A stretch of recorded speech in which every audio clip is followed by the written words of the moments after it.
బాచుపల్లి అతి సమీపంలో villa plots మీకు నచ్చిన స్టైల్లో మీ villa 27 acres biggest gated community HMDA approved loans facility కూడా అవైలబుల్. ప్రస్తుతం నాతో పాటు ఉన్నారు లెజెండరీ యాక్టర్ రంగనాథ్ గారి అబ్బాయి. రోజు సైకిల్ తొక్కలేకపోతున్నాను నాన్న. బైక్ కొని పెట్టచ్చు కదా. తప్పకుండా కొని పెడతాను రా. నువ్వు ఫస్ట్ క్లాస్ లో పాస్ అవ్వు. 10th పాస్ అయినప్పుడు కూడా ఇలాగే అన్నావు. నేను కొన్ని ఓపెన్ గా అడుగుతాను, చెప్పండి. నాన్నగారు చివరికి వంటగదిలో ఉరేసుకొని చనిపోయే స్థాయికి మీరు తీసుకొచ్చారనేది బయట రూమర్ అని నేను చెప్పను, నిజమనే నమ్ముతున్నారు అందరూ కూడా దీన్ని. అమ్మగారు ఆమె చనిపోయే వరకు కూడా మంచం మీదే ఉన్నారు. ఎప్పుడు కూడా కొడుకు కానీ కూతుర్లు కానీ ఆ ఇంటి వైపు కూడా తొంగి చూడలేదు అనేది ఒకటి. మీ నాన్నగారు ఉరేసుకొని చనిపోతూ గోడ మీద మీనాక్షి అని ఒక అమ్మాయి, ఆ అమ్మాయి చాలా మంచిది, ఆ అమ్మాయిని ఏం చెయ్యొద్దు మీరు, నాకున్న ప్రాపర్టీస్ మొత్తం ఆ అమ్మాయి పేరు మీద రాసి నేను చనిపోతున్నానని మీ నాన్నగారు ఉరేసుకొని చనిపోయిన తర్వాత మీరు ఆ ఇంట్లోకి వెళ్ళిన మాట వాస్తవమా కాదా? మీనాక్షి అనే అమ్మాయి మాకు ఆవిడ కాళ్ళ పైన పడి దండం పెట్టాను. ఎందుకు వంటగా అంటే అక్కడ మంచి స్పేస్, ఆయన మంచి టాల్ కదా, హైట్ కదా, కాబట్టి అక్కడ స్టూల్ వేసుకొని అవన్నీ రాసి పెట్టేసి ఆ రోజు చనిపోయిన తర్వాత చిరంజీవి గారు వచ్చారు. చాలా కోపంగా అడిగారు. మా మదర్ 95లో పడిపోయారు. ఇప్పుడు మా ఇంట్లో ఎవరంతా రిలేటివ్స్ వస్తారు, ఎంతమంది ఉన్నారు, వాళ్ళందరూ గాయం. మా అమ్మ యూరిన్ నేను తీసేవాడిని, మా నాన్న మోషన్ తీసేవారు, మా నాన్నేమో వంట చేస్తానని, నేను ఇల్లు చిమ్మి తుడిచి గిన్నెలు కడిగాను.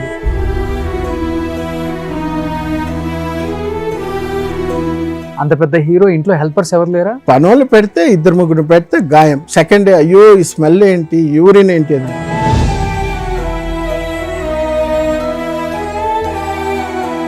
ఒకసారి నాన్నని చూస్తే బాధ వేస్తుంది, ఒకసారి అమ్మ చూస్తే ఏం చేయలేము. నిస్సహాయమైన వయసు.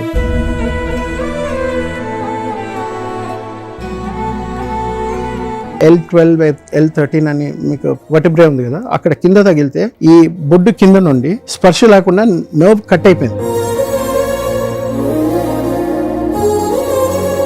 గాంధీనగర్లో ఉండేటప్పుడు ప్రొద్దున లేచి చూస్తే మొత్తం చీమలు మా అమ్మ కాలు మీద అంతా రక్తం వెళ్తా ఉంది ఫుల్. అంత స్పర్శ అనేది ఉండదు మనిషి. కాలు కట్ చేసినా కూడా తెలియదు. ఇప్పుడు నాన్నకి సినిమాలు తగ్గిపోయాయి. మేము ఇచ్చే రెంట్ నుండి ఇంకా we came down. ఇల్లు రెంట్ కట్టని పరిస్థితికి వచ్చిందా? రుక్మిణి అపార్ట్మెంట్స్ లో 2000 we were paying 2500. అక్కడ నుండి దాని పక్క వీధిలోనే గల్లీలోనే అక్కడ మేము వెళ్ళేసరికి రెంట్ 800 అంట. కానీ ఎన్నిసార్లు ఏడ్చుంటారు 4 గోళ్ల మధ్య. అమ్మ చనిపోయింది, నాన్న చనిపోయాడు, కట్టుకున్న భార్య చిన్న ఏజ్ లోనే చనిపోయింది. ఇప్పుడు మా అత్తగారు మామగారు కూడా పోయారు. నాన్నకు తోడబుట్టిన వాళ్ళు ఎవరితో నేను టచ్ లో లేదు. ఆ పెద్ద అక్కయ్య చనిపోయింది, తనకి బ్రెస్ట్ క్యాన్సర్ వచ్చి చనిపోయింది. అదే విన్నాను నేను. ఎలా అండి అంత మూర్ఖంగా ఉండగలరు? మా ఆవిడ సూసైడ్ అటెంప్ట్ చేసుకున్నారు. So they never came and saw. వాళ్ళు అడగడం లేదు, మాట్లాడడం లేదు, నేను అడగడం లేదు, నేను మాట్లాడడం లేదు. మీరు మీ కొడుకు ఇద్దరే. Hi hello, welcome to Suman TV. నేను మీ రోషన్. సో ప్రస్తుతం నాతో పాటు ఉన్నారు లెజెండరీ యాక్టర్ రంగనాథ్ గారి అబ్బాయి. నమస్తే అండి. నమస్తే. సో కొంచెం నాన్నగారిని చూసినట్టే ఉంది. చాలా చాలా హ్యాపీగా ఉంది మిమ్మల్ని ఇలా చూడటం. ఎందుకంటే దాదాపు 350 పైగా చిత్రాలలో ఒక హీరోగా, ఒక విలన్గా, ఒక క్యారెక్టర్ ఆర్టిస్ట్గా, ఒక నాన్నగా, ఒక పెదనాన్నగా ఎంతోమందిని మెప్పించి, రంగనాథ్ గారు అంటే ఒక గొప్ప నటుడు మాత్రమే కాదు, ఒక గొప్ప మనిషి, చాలామందికి హెల్పింగ్ నేచర్ చేసే ఒక మంచి అలవాటు కూడా ఉంది ఆయనకి. అలాంటి గొప్ప వ్యక్తి కడుపున పుట్టిన మీరు నిజంగా చాలా చాలా అదృష్టవంతులండి. నాగేంద్ర కుమార్ గారు, రంగనాథ్ గారు ఈ జనరేషన్ ఎక్కువ గుర్తుపెట్టుకోవాలనుకుంటే నిజం సినిమాలో మహేష్ బాబు గారు నాన్నగా చేస్తారనమాట. ఎంత గొప్ప నటులు. చిరంజీవి గారితో ఎన్ని సినిమాలు అండి కాంబినేషన్, వాళ్ళిద్దరివి పోటాపోటీగా ఉండేవి. అసలుకి ఇది అదేం లేకుండా అన్ని పాత్రలు చేసేసారు ఆయన. తర్వాత సీరియల్స్లోకి వచ్చేసారు. అక్కడ కూడా తనదైన మార్క్ జనంలో గట్టిగా స్టాంప్ వేసేసుకున్నారు రంగనాథ్ గారు. ఏం చెప్తారు నాన్నగారి ఆ లెగసీ, అండ్ ఆయన సినిమాలు, ఆయన బాల్యం, ఆయన కుటుంబ నేపథ్యం చాలా మందికి తెలియదు. 10 years అయింది ఆయన చనిపోయి, కానీ ఆయన ఇప్పటికి మాకు గుర్తున్నారు అంటే కేవలం ఆయన సినిమాలు. అవును. బట్ ఆయన బ్యాక్గ్రౌండ్ ఏంటో మాకు తెలియదు. ప్లీజ్ ఒకసారి మీరు. Sure, thanks Roshan garu first పిలిచినందుకు. I think it's almost 1 year. అవును, అట్లీస్ట్ కొంచెం తెలియాలి కాబట్టి నేను ఇంత ఇంట్రో చెప్పాల్సి వచ్చింది. Correct. So first of all ఆయన కడుపులో పుట్టడం అనేది ఒక మహాభాగ్యం, ఏ జన్మలో చేసుకున్న పుణ్యమో అది. ఆయన బాల్యం, ఆయన he is the first son. 4-5 brothers ఉన్నారు. సో అందులో లాస్ట్ ఒక సిస్టర్. ఆయన ఫస్ట్ పుట్టిన మనిషి. సో ఫస్ట్ పుట్టిన బిడ్డగా వాళ్ళ అమ్మ నాన్నకి ఇంకెవరు లేరు, ఫస్ట్ పిల్లలు ఎవరైనా ఉంటే చాలు, నేను పెళ్లి చేసి పంపించేసాను, నాకు నీ పుట్టిన మొదటి కొడుకు నాకు ఇవ్వు, నేను పెంచుకుంటాను, నువ్వు ఎంతమందిని కావాలంటే కనుక్కో అనేసరికి తనేంటి, మా తాతగారు అంటే మా నాన్నకి తాత మందసా మహారాజ్ అని ఉండేవారు. వారి దగ్గర పర్సనల్ డాక్టర్గా ఉండేవారు. ఓకే.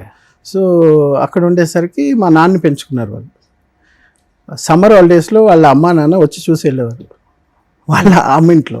ఓకే. అలాగ పెరిగేసరికి ఆయనకి చిన్నప్పటి నుండి ఎలా అనిపించిందంటే ఒక యాటిట్యూడ్, నేను రాజుల వంశం దగ్గర బ్రతికే మనిషిని, మా తాత ఒక గొప్ప doctor, personal doctor for a king అని మైండ్ సెట్లో చిన్నప్పటి నుండి పెరిగారు. వాళ్ళ నాన్నగారు వచ్చి రైల్వేస్లో గార్డ్, వాళ్ళమ్మ హోమ్ మేకరే. సో వాళ్ళందరూ బ్రదర్స్, ఒక సిస్టరు, వాళ్ళ అమ్మ నాన్న చూడ్డానికి వచ్చేవారు సంవత్సరానికి ఒకసారి. అలాగా ఉండేది వాళ్ళ రిలేషన్షిప్. ఈయన సెపరేట్గా పెరిగారు, చిన్నప్పుడు ఉండే సెపరేట్గా పెరిగారు వాళ్ళ తాత దగ్గర. ఆయన పేరు పార్థసారథి, వాళ్ళ అమ్మమ్మ పేరు నాదనాయకమ్మ. సో అలా పెరిగిన మనిషికి ఒక వ్యక్తిత్వం అంటే ఒక బిహేవియర్, యాటిట్యూడ్ ఎలా పెరిగిందంటే I belong to the elite group okay అన్నట్టు అలా పెరిగారు. సో ఏమైపోయిందంటే నేను అలా ఉండాలంటే రాజులాగే ఫీల్ అయ్యేవారు, అలా ఫీల్ అయ్యారు. కాబట్టి ఆయన నడిచే నడకైనా సరే, మీరు చాలా సినిమాల్లో కానీ బయట కూడా చూసారంటే చాలా గంభీరంగా ఉంటుంది. వాయిస్ కూడా అంతే, వాయిస్ అంతే, the way he carries himself. ఎక్కడ మీరు ఆయన నవ్వడం కనిపించరు. Is a man of very high stature. High stature అనేది చాలా పెద్ద పదం. ఎందుకంటే ఆయన స్టార్టింగ్ కెరియర్లో రైల్వేస్లో టికెట్ కలెక్టర్గా ఉండి పెళ్లి చేసుకొని 3 పిల్లల్ని 21 yearsకి 3 పిల్లల్ని కనేసి రైల్వేస్లో ఉండేటప్పుడు జాబ్ పెట్టుకొని సినిమాలో ట్రై చేశారు. గిరిబాబు అని ఒక ఆయన ఉండేవారు ప్రొడ్యూసర్. ఈ గిరిబాబు గారు కాదు, ఈయన మా ఫాదర్కి బాగా క్లోజ్ ఫ్రెండ్. సో వేరే ప్రొడ్యూసర్ గిరిబాబు, డైరెక్టర్ గిరిబాబు అనుకుంటాను. ఆయనకి ఫోటోలు అన్ని పంపిస్తే ఆయన చూసి సైడ్ ప్రొఫైల్లో బాగుంది, రంగనాథ్ మంచి హైట్ ఉన్నాడే, 6 అడుగులు అందగాడు, టాల్ డార్క్ అండ్ హ్యాండ్సమ్ లాగా బాగున్నాడే. అప్పుడే మీకు ఒక జనరేషన్ మారుతుంది 70s ఎలా మారుతుందంటే అప్పుడే కృష్ణ గారు, సో హర్నాథ్ గారు, ఆ టైంలో నుండి వచ్చే కొత్త బ్లడ్, పాత నీరు పోయి కొత్త నీరు వచ్చే టైంలో అప్పుడు మా ఫాదర్ ఎంటర్ అయ్యారు. అప్పుడు ఫస్ట్ సినిమా ఎవరు మన అక్కినేని నాగేశ్వరరావు గారి సినిమా, చిన్న కెమెరాలో వెనకాల ఎక్కడో కనిపిస్తారు ఆయన. దాని తర్వాత చంద్ర అనే సినిమాతో స్టార్ట్ అయింది కెరియర్. సో అది సినిమా ఫ్లాప్, అది హీరోయిన్ ఓరియంటెడ్ సినిమా. ఫ్లాప్ అయిన తర్వాత 10-12 సినిమాలు వచ్చాయి ఆఫర్స్. వచ్చిన తర్వాత ఒకదాని తర్వాత ఒకటి అలా సినిమాలు ఒక 30-40-50 సినిమాల పైన హీరోగా చేశారు. అందులో ఆ టైంలో మంచి సినిమాలు అంటే ఈ చదువులు మాకొద్దు, తర్వాత లవ్ ఇన్ సింగపూర్, అందులో చిరంజీవి గారు సెకండ్ హీరో, మా ఫాదర్ ఫస్ట్ హీరో. చెప్పుకోవడానికి బాగుంటుంది కానీ అదొకటి. తర్వాత ఇంటింటి రామాయణం, మళ్ళీ Panthulamma. These were very nice movies. పాటలు అయినా సరే. ఎస్పి బాలసుబ్రహ్మణ్యం గారికి మా నాన్న అంటే చాలా ఇష్టం, ఎస్పిబి గారికి.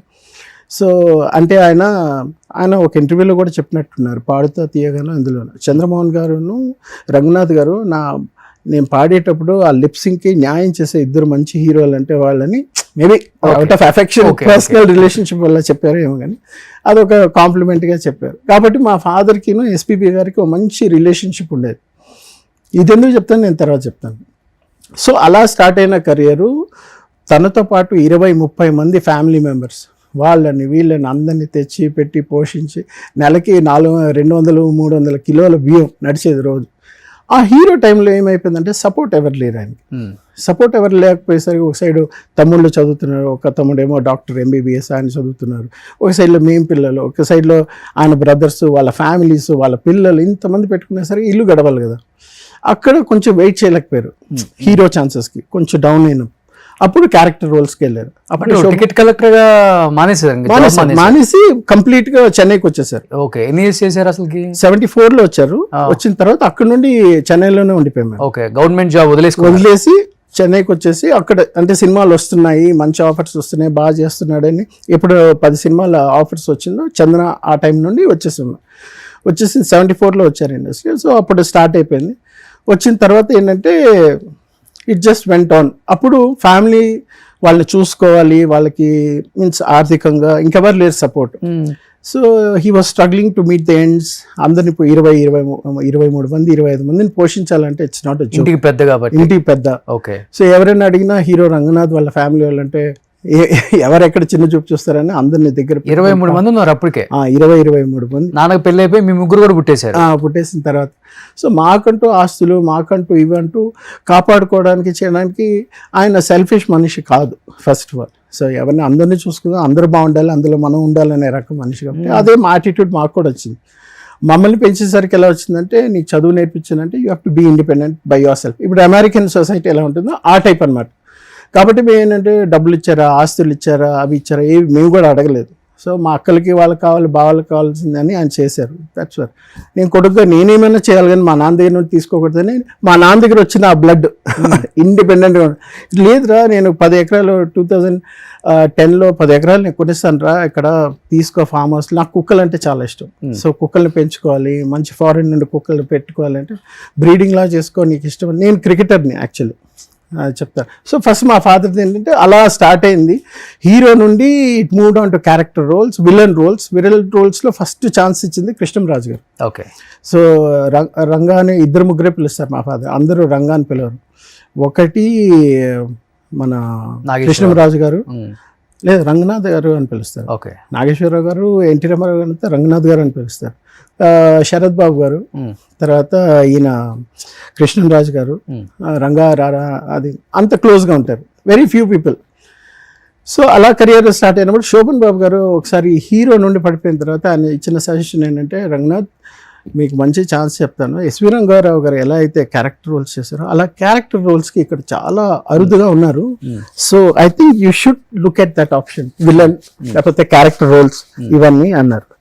అంటే ఓకే ట్రై చేద్దామని అప్పుడు విలన్ రోల్లో మనకి ఈయన రెబల్ స్టార్ ఇచ్చారు ఆపర్చునిటీ. అది ఇచ్చిన తర్వాత మెల్లిమెల్లిగా గువ్వల జంట అనుకుంటా ఆ సినిమా పేరు. సో అది ఇచ్చిన తర్వాత నెక్స్ట్ రజనీకాంత్ గారితో విలన్గా మెయిన్ లీడ్ విలన్గా చేశారు. కై కొడుకుం కై అని కన్నడ సినిమాలో అది చాలా హిట్ అయింది. అది తమిళ్లో తీశారు. ఆ రేవతి హీరోను, అందులో మా ఫాదర్ రేవతిని రేప్ చేసేస్తారు. లాస్ట్ ఆయన ఒక పంచాయతీ లీడరు. సో ఆయన్ని లాస్ట్లో కొట్టి చంపారు. అప్పుడు మేము కలిసాం రజనీకాంత్ గారిని కలిసి. సో అలాగే ఆయన లైఫ్ జర్నీ అలా వస్తూ మా మదర్, నాకు కరెక్ట్ డిగ్రీ అయిపోయింది, నేను అప్పుడు క్రికెట్ ఆడుతున్నాను. సో పియూసి అని ఒకటి, next reserve bank of India, తర్వాత సదర్న్ రైల్వేస్. నేను అప్పుడు పెరుగుతున్నా క్రికెట్లో చేరి. నేను చదవను, ఇంకా నాకు చదువు అంతా వద్దు అనేసి నేను 12th అయిపోయాను, డిగ్రీ కూడా జాయిన్ అయిపోయాను. సో నేను అప్పుడు క్రికెట్కి వచ్చే టైంలో డిగ్రీ అయిపోయింది. అప్పుడు మా ఫాదర్ అడిగారు, ఏరా నువ్వు సినిమాలోకి వస్తావు అంటే, what do have for me అని పెద్ద ఇదిలాగా. అంటే మనకు సినిమాల గురించి తెలియదు, ఏది తెలియదు కదా. ఆయన ఎంత కష్టపడి వచ్చారు ఎవరిని తెలియదు. పెరగడమే హీరో కొడుకుగా పెరిగాం కాబట్టి కార్లు అవి ఇవన్నీ తిరిగి బాగా స్ట్రగుల్స్ ఫేస్ చేశారు నాన్నగారు. చెన్నై బయట పెట్టలేదు ఎప్పుడు స్ట్రగుల్స్. మాతో కూడా ఎప్పుడు ఆయన బాధలు ఎప్పుడు పంచుకున్నారు. అసలు మీ నాట్ ఈవెన్ వన్స్ నేను ఇలా కష్టపడుతున్నా, నాకు సినిమా లేదు, డబ్బులు కావాలి, నేను అప్పు అడగాలి, ఆయన ఫోన్లో మాట్లాడటం కానీ ఎవరితో ఒక్కసారి మేము వినలేదు. అంత గొప్ప క్యారెక్టర్ ఆయన. ఓకే. అంటే ఆ రాజుల కుటుంబంలో పెరిగొచ్చారు కాబట్టి అక్కడ వాతావరణం ఆయనకు అలానే బాడీలో కానీ. ఆయన నాకు చెప్పేది ఒకటి ఏంటంటే, అంటే ఆయన చెప్పిన కొన్ని పదాలకి మాటలకి అర్థం, నానార్థం, పరమార్థం చూసుకుంటే I couldn't read between the lines what he said.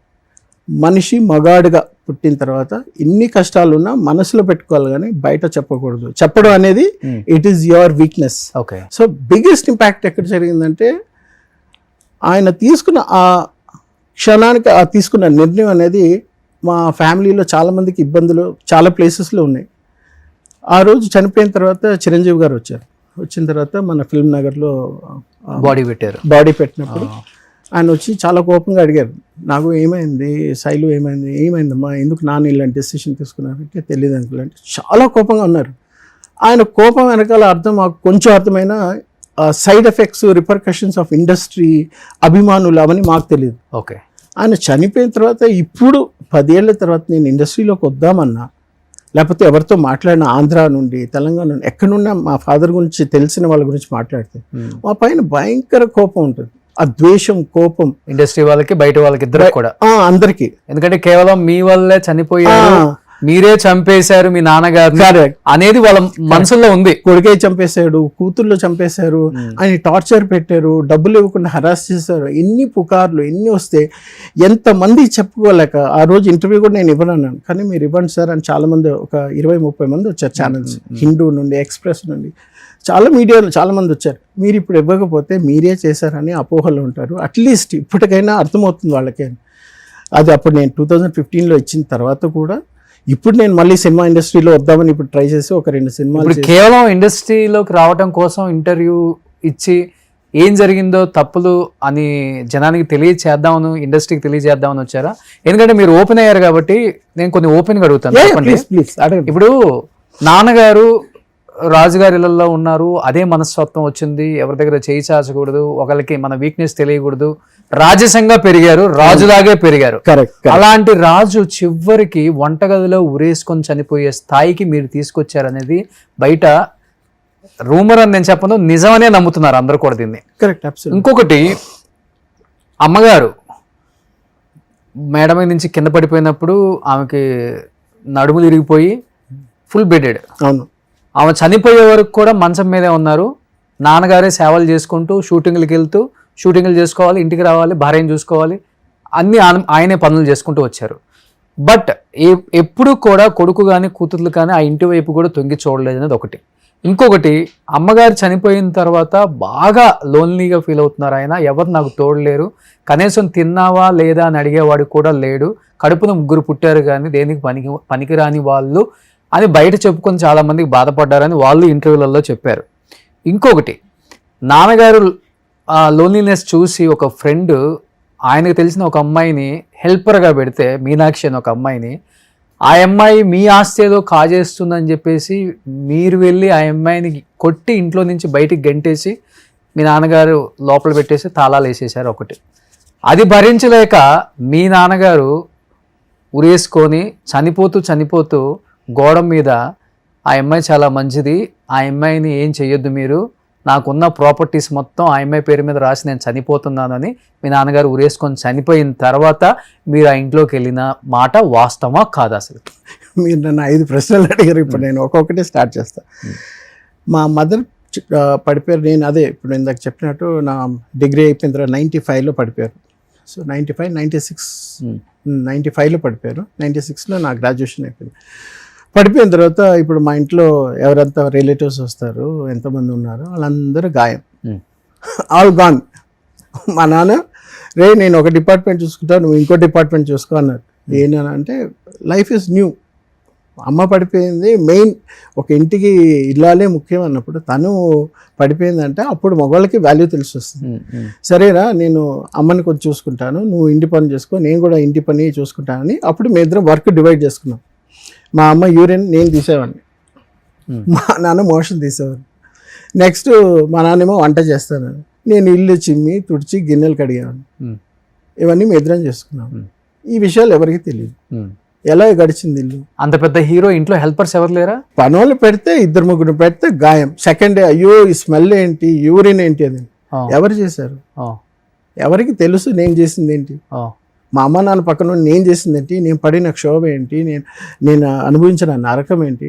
ఒకసారి నాన్నని చూస్తే బాధ వేస్తుంది, ఒకసారి అమ్మ చూస్తే ఏం చేయలేము. నిస్సహాయమైన వయసు. మా నాన్నకి one of the best friends in the world is me. అది చాలా మందికి తెలియదు. ఎందుకు ఇంత మంచి బెస్ట్ ఫ్రెండ్ వాళ్ళలోనే అన్నారు? చనిపోయేటప్పుడు నాన్న పక్కన లేకుండా. చెప్తా, I will tell you. Coming back to the point, ఆయన తీసుకున్న డెసిషన్కి మా అమ్మ చనిపోయిన తర్వాత అప్పుడు చిన్నప్పటి నుండి చెప్పారు, చైతన్య నువ్వు చనిపోతే నేను వెంటనే చచ్చిపోతాను, నాకు ఈ ప్రపంచంలో లేదు అంటే. నేను నాన్న ఈ పిచ్చి మాటలని అనకండి, మాకు పెరుగుతున్నాం కదా, మాకు ఎలా ఉంటుంది, అమ్మకోసం అన్నారంటే సెపరేట్గా అన్నాను కానీ మా ముందు అనకండి. అంటే అమ్ములు అని పిలుస్తారు. వాళ్ళ హస్బెండ్ వైఫ్ వాళ్ళ రిలేషన్షిప్ కాబట్టి చాలా క్లోజ్గా ఉండేది. And he is a very sensitive person. మా నాన్న చాలా సెన్సిటివ్. అందుకే బయట వాళ్ళతో మాట్లాడినా మనల్ని ఏదో ఒక అంచనా వేస్తారు, దిల్ స్టార్ట్ జడ్జింగ్ అస్ అని ఫ్యామిలీతోటే ఎక్కువ టైం స్పెండ్ చేస్తారు. షూటింగ్కి వెళ్ళకపోతే ఇంట్లోనే కూర్చుంటారు. నన్ను రారా కూర్చొని మన క్రికెట్ ఆడదాం గ్రిప్స్ దే అని టెన్నిస్ నైట్ నిద్రపోకపోయినా టెన్నిస్ ర్యాకెట్ పెట్టి ఊపుతా ఉంటారు. ఏనైనా పడుకోలేదంట, లేదురా నిద్ర పట్టలేదంటారు. మేము ఎన్ని టాపిక్స్ మాట్లాడాం. We use to talk about you name anything under the sun. Science గురించి అయినా, లేకపోతే ఫిజిక్స్ కానీ, లేకపోతే లైఫ్ గురించి కానీ, భగవద్గీత, రామాయణం ఎవరు రాశారు ఏంటి, మహాత్మా గాంధీ ఏంటి, ఆ టైంలో వచ్చిన ఇవన్నీ మాట్లాడారు. అంత క్లోజ్ కంపెనీయన్ మా నాన్నకి నేను తప్ప ఇంకెవరు లేరు. ఆయనకు ఒక ఫ్రెండ్ ఉండేవారు, ఆ నంద అని. ఆయన ఎప్పుడన్నా వస్తారు, మాట్లాడతారు. వాళ్ళ ఫ్రెండ్షిప్ రిలేషన్షిప్ అది వేరే ఉండేది. But day to day basis మేము ఇలాగే ఉండేవాళ్ళం.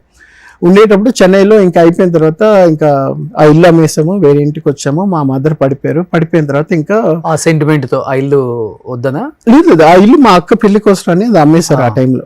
సో అప్పుడు కొంచెం తక్కువ వడివేలు కొన్నది. ఆయన వచ్చాడు వడివేలు మా ఇంటికి వచ్చి, ఎన్నప్ప ఆయన తెలియమా వడివేలు అంటే, అప్పుడే వరవెట్టనా సెలవు పత్తనా అంటే మన తెలుగులో జగపతి బాబు గారు రాధిక వాళ్ళు యాక్ట్ చేసినట్టున్నారు ఓకే ఆ సినిమా టైం. అప్పుడే సారథి స్టూడియోస్ ఏదో ఒక స్టూడియోస్ ఉంది అక్కడ సాలిగ్రామం దగ్గర. ఆయన అక్కడ నుండి వచ్చారు. వచ్చిన తర్వాత అప్పుడే ఇంట్రడ్యూస్, అప్పుడే హీ వాజ్ ఫేమస్ కదా, కాదలని చాలా సినిమాలు చేశారు ఆయన. చేసిన తర్వాత వచ్చిన తర్వాత చూసాము, మాట్లాడాము. తర్వాత ఇల్లు అమ్మేసిన తర్వాత 6 months తర్వాత ఇల్లు వెకేట్ చేసాము. వేరే ఇంటికి వెళ్ళాము. అప్పుడు మా మదర్ పడిపోయారు. ఇంకా అప్పుడు నా గ్రాడ్యుయేషన్ అయిపోయి క్రికెట్ కెరియర్ కూడా అప్పుడు స్టాప్ అయిపోయిందని, అప్పుడు సరే ఇంకా హైదరాబాద్కి వెళ్ళిపోదాం అన్నారు. హైదరాబాద్ వెళ్తే ఏముంటుంది నాన్న, అంతా సేమ్ కదంటే, నీకు నా గురించి తెలియదురా, నేను యాక్టర్ని, నీకు తెలుసు. మ్యాక్సిమం ఒకసారి రజనీకాంత్ గారితో కలిసి చూసావు, లేకపోతే చిరంజీవి గారు మన ఇంటికి వచ్చి చూసావు, నీకు నా గురించి తెలియదు అన్నారు. ఏం గొప్పగా ఉండబోతుంది, ఈయన పెద్ద. చిన్నప్పుడు చూసాం బస్సులు ఫస్ట్ చిరంజీవి గారి ఇంటి దగ్గర ఆగుతాయి, ఒక 7-8 బస్సులు కృష్ణ గారి ఇంటి దగ్గర ఆగుతాయి, మళ్ళీ మా ఇంటి దగ్గర ఆగుతాయి. అవి ఆ చిన్నప్పుడు చూసిన ఉన్నాయి. బట్ ఇన్ డెప్త్ ఏంటి, ఆయన క్యాలిబర్ ఏంటి, ఆయన స్కిల్ ఏంటి నాకు తెలియదు. మెల్లిగా 2021 వచ్చిన తర్వాత హైదరాబాద్కి వచ్చిన తర్వాత ఒక షాకింగ్ జరిగింది. సరేరా ఇప్పుడు హైదరాబాద్ వచ్చావు, ఇప్పుడు నీకు నా గురించి తెలుస్తున్నాడు. ఏం పెద్ద పుడిచినట్టు ఏముంటుంది, ఆయన పెద్ద. అందుకంటే మమ్మల్ని అలా పెంచారు. బయట ఆయన గురించి ఏది చూపించకుండా ఒక మిడిల్ క్లాస్ ఫ్యామిలీ, నెలకు ఒక 5,000 3,000 వచ్చి అలాగ పెంచారు. కాబట్టి ఆ ఇన్నసెన్స్ ఉండిపోయింది మాకు. ఇక్కడ వచ్చిన తర్వాత ఫస్ట్ స్నేహ గారు శ్రీకాంత్ గారి పెళ్ళి, ఊహ గారు శ్రీకాంత్ గారి పెళ్ళికి మన ఇక్కడ సాయిబాబా కళ్యాణ మండపం శ్రీనగర్ కాలనీ అదేదో ఒకటి ఉంది అక్కడ. సో అక్కడ తీసుకెళ్లారు. మేము రుక్మిణి అపార్ట్మెంట్స్ యూసఫ్ గూడలో ఉండేవాళ్ళం. అప్పుడు వెళ్తే మేము ఇటు మెట్లు ఎక్కుతున్నాం, నేను మా బాబాయ్ ఒక ఆయన వచ్చారు, నేను కూడా వస్తానంటే సరే నేను మా నాన్న వెళ్ళాము. చంద్రబాబు మేము పైకి ఇలా ఎక్కాము, చంద్రబాబు నాయుడు గారు ఇలా వెళ్తున్నారు, వెనకాల 100 మంది ఉన్నారు బెటాలియన్ తోటి. నేను ఇలా ఎక్కిన తర్వాత ఆయన చూసి నేను మా నాన్న మా ముగ్గురు గోడకు అతుక్కున్నాం. సీఎం వెళ్తే అప్పుడు ఆయన సీఎం కదా అంటే గోడ అతుక్కుంటే అందరిని ఆపేసి చంద్రబాబు నాయుడు గారు ఒంటరిగా అక్కడ నడుచుకొని వచ్చారు. దగ్గర 20 meters 30 meters నడుచుకొని వచ్చి, నేను షాక్ అయిపోయి సీఎం వచ్చి మా నాన్న దగ్గర వస్తుంది అంటే ఎలాంటి ఫీలింగ్ ఒకటి ఉంటుంది. మా నాన్న గురించి ఎక్కువ తెలియదు, ఏదో తెలుసు. వచ్చి రంగనాథ్ గారు బాగున్నారని షేక్ హ్యాండ్ ఇచ్చి మాట్లాడుతుంటే నా కళ్ళల్లో నీళ్ళు వచ్చేసింది. మా నాన్న ఇంత సింపుల్గా ఉంటాడా ఈ మనిషి, ఏంటి ఈయనకి ఇంత ఉందా, ఇంత డౌన్ టు ఎర్త్ మా నాన్న. రండి మీరేంటి కలవరు ఏంటి, ఆఫీస్ రండి ఒకసారి కలుద్దాం రండి అంటే మా నాన్న కూడా ఇలా చేతులు కొట్టి షోర్ అండి వస్తానండి. తర్వాత వాళ్ళందరూ వెళ్ళిపోయిద్దరా, మా నాన్న వీపు పైన కొట్టి, నాన్న ఏనా సీఎం మీకు ఇంత ఉందా నాన్న అంటే, ఇంకా చూస్తారా ఇప్పుడే ఉంది కదా అనేసి అప్పుడు వాళ్ళ పెళ్ళికి వెళ్ళి ఇద్దరిని కంగ్రాచులేట్ చేసి శ్రీకాంత్ గారిని ఊహ గారిని చేసి మళ్ళీ అలా బయటకు వచ్చి ఇంటికి వెళ్ళాం. మా నీ భర్త చాలా పెద్దోడమ్మా, హీఈస్ అ బిగ్ స్టార్ తెలుసా, సీఎం వచ్చి పలకరించారమ్మా మీ ఆయన్ని, is a big man, my father is a big shot అనేసరి మా నాన్న. ఏమో చైతన్య వాడికి ఏం తెలియదు చెప్పు కొంచెం అంటే వాడికి ఏం చెప్పానండి పొన్ని అనేసి. కానీ అమ్మ అప్పటికి మేము చెన్నై నుండి హైదరాబాద్కి వచ్చాం. ఓకే, కానీ నాన్న అంత పెద్ద స్టారు, భయంకరంగా సంపాదించేశారు. అమ్మ చాలా యంగ్, పెద్ద పెద్ద హాస్పిటల్స్ లేకపోతే వేరే కంట్రీకి తీసుకెళ్ళి ట్రీట్మెంట్ చేస్తే క్యూర్ అవుతుంది, యాజ్ యూజువల్గా ఎప్పుడులాగే అట్లీస్ట్ స్టిక్తో అయినా నడుస్తారు అనేవి చెప్పలేదా? లేదు, అట్లా వదిలేశారు అనేది కూడా ఒకటి ఉంది. లేదు, ఇప్పుడు మీకు కేసు ఎలాంటి కేసు అంటే, ఇంగ్లీష్లో సూపర్ మ్యాన్ యాక్ట్ చేసిన క్రిస్టోఫర్ రీవ్స్ అని ఉంటాడు. ఆయన కూడా సేమ్, ఆయన గుర్రం నుండి పడిపోయాడు. వెనకాల L12 L13 అని మీకు వర్టిబ్రే ఉంది కదా, అక్కడ కింద తగిలితే ఈ బొడ్డు కింద నుండి స్పర్శ లేకుండా నర్వ్ కట్ అయిపోయింది. వెనుపూస లోపల ఉండేది కట్ అయిపోయిందంటే మీకు ఎలక్ట్రికల్ పల్సెస్ ఉండదు. ఓకే. అంటే కాలు జరపాలి అని నేను ముందు పెట్టాలన్నా కూడా నాకు బ్రెయిన్కి వెళ్తుంది ఇన్ఫర్మేషన్, వెళ్ళి అది కాంప్రిహెండ్ చేసి నేను చెప్తే కాలు కదులుతుంది. ఓకే. అది మీకు ఇక్కడ L12 L3 I'm not sure. So అది కట్ అయిపోయేసరికి ఏంటంటే సెన్సేషన్ లేదు, ఒకసారి కంప్లీట్లీ డౌన్. సో మేము ఒకసారి ఇక్కడ గాంధీనగర్లో ఉండేటప్పుడు ప్రొద్దున లేచి చూస్తే మొత్తం చీమలు మా అమ్మ కాలు మీద అంతా రక్తం వెళ్తా ఉంది ఫుల్. అంత స్పర్శ అనేది ఉండదు మనిషి, కాలు కట్ చేసినా కూడా తెలియదు, అంత ఇదనమాట. సో అలా పడిపోయింది. అదే I just come back to that. So ఇప్పుడు ఏంటంటే ఇప్పుడు అక్కడ నుండి హైదరాబాద్ వచ్చాము. హైదరాబాద్ వచ్చిన తర్వాత మళ్ళీ ప్రోగ్రామింగ్ చేశాను, సైబే C++ అవన్నీ అయిపోయింది. ఇంకా మా ఫాదర్ అన్నారు, నేను సినిమాలో ఆఫర్ ఇస్తాను రా, యూ వాంట్ జాయిన్ అన్నారు. అనేసరికి అప్పుడు పెద్ద పెద్ద హీరోలు డైరెక్టర్స్ని ఒక్కొక్క రోజు కలవడం స్టార్ట్ చేశాను. ఏంటండి ఎలా ఉంటుందంటే, చాలా పెద్ద స్టార్స్ కూడా అదే చెప్పారు, నాకు మీ నాన్నకు ఉండే రెస్పెక్ట్ నీకు రాదు. ఎందుకంటే ఆయన ఎస్టాబ్లిష్ చేసి ప్రూవ్ చేసుకొని వచ్చారు కాబట్టి ఆయన ఎంటర్ అయ్యారంటేనే ఆటోమేటిక్గా ఎవరైనా సరే రండి మాట్లాడు, నువ్వు యాక్టర్ కొడుకు అనాలంటే నువ్వు ప్రూవ్ చేసుకోవాలి. మళ్ళీ మంచి చెడు అన్నీ చూసిన తర్వాత ఆ చెడు ఎక్కువ చూసి భయపడిపోయాను. మీకు తెలుసు కదా, ఏ ఇండస్ట్రీలోనో చెడు ఉంటుంది మంచి ఉంటుంది. అది చూసి భయపడిపోయి ఇంతకాలం మా నాన్నకు రెస్పెక్ట్ ఉంది, నా వల్ల ఏమైనా చెడిపోతుందేమో, నేను మా నాన్న లెవెల్కి రాగలుగుతానో లేమో. ఆయన ఎక్సీడ్ వెళ్ళడం వేరే విషయం, ఎందుకంటే కంపేర్ చేసుకుంటాం కదా, మా నాన్న ఇలా ఉన్నారు, నేను ఇలా ఉన్నా, నా వాయిస్ ఇలా ఉంది, హైట్ ఇలా ఉన్నా, okay height almost have come equal, but workout చేస్తే బాడీ వస్తుంది. ఓకే, బట్ దట్ వాయిస్ రాదు.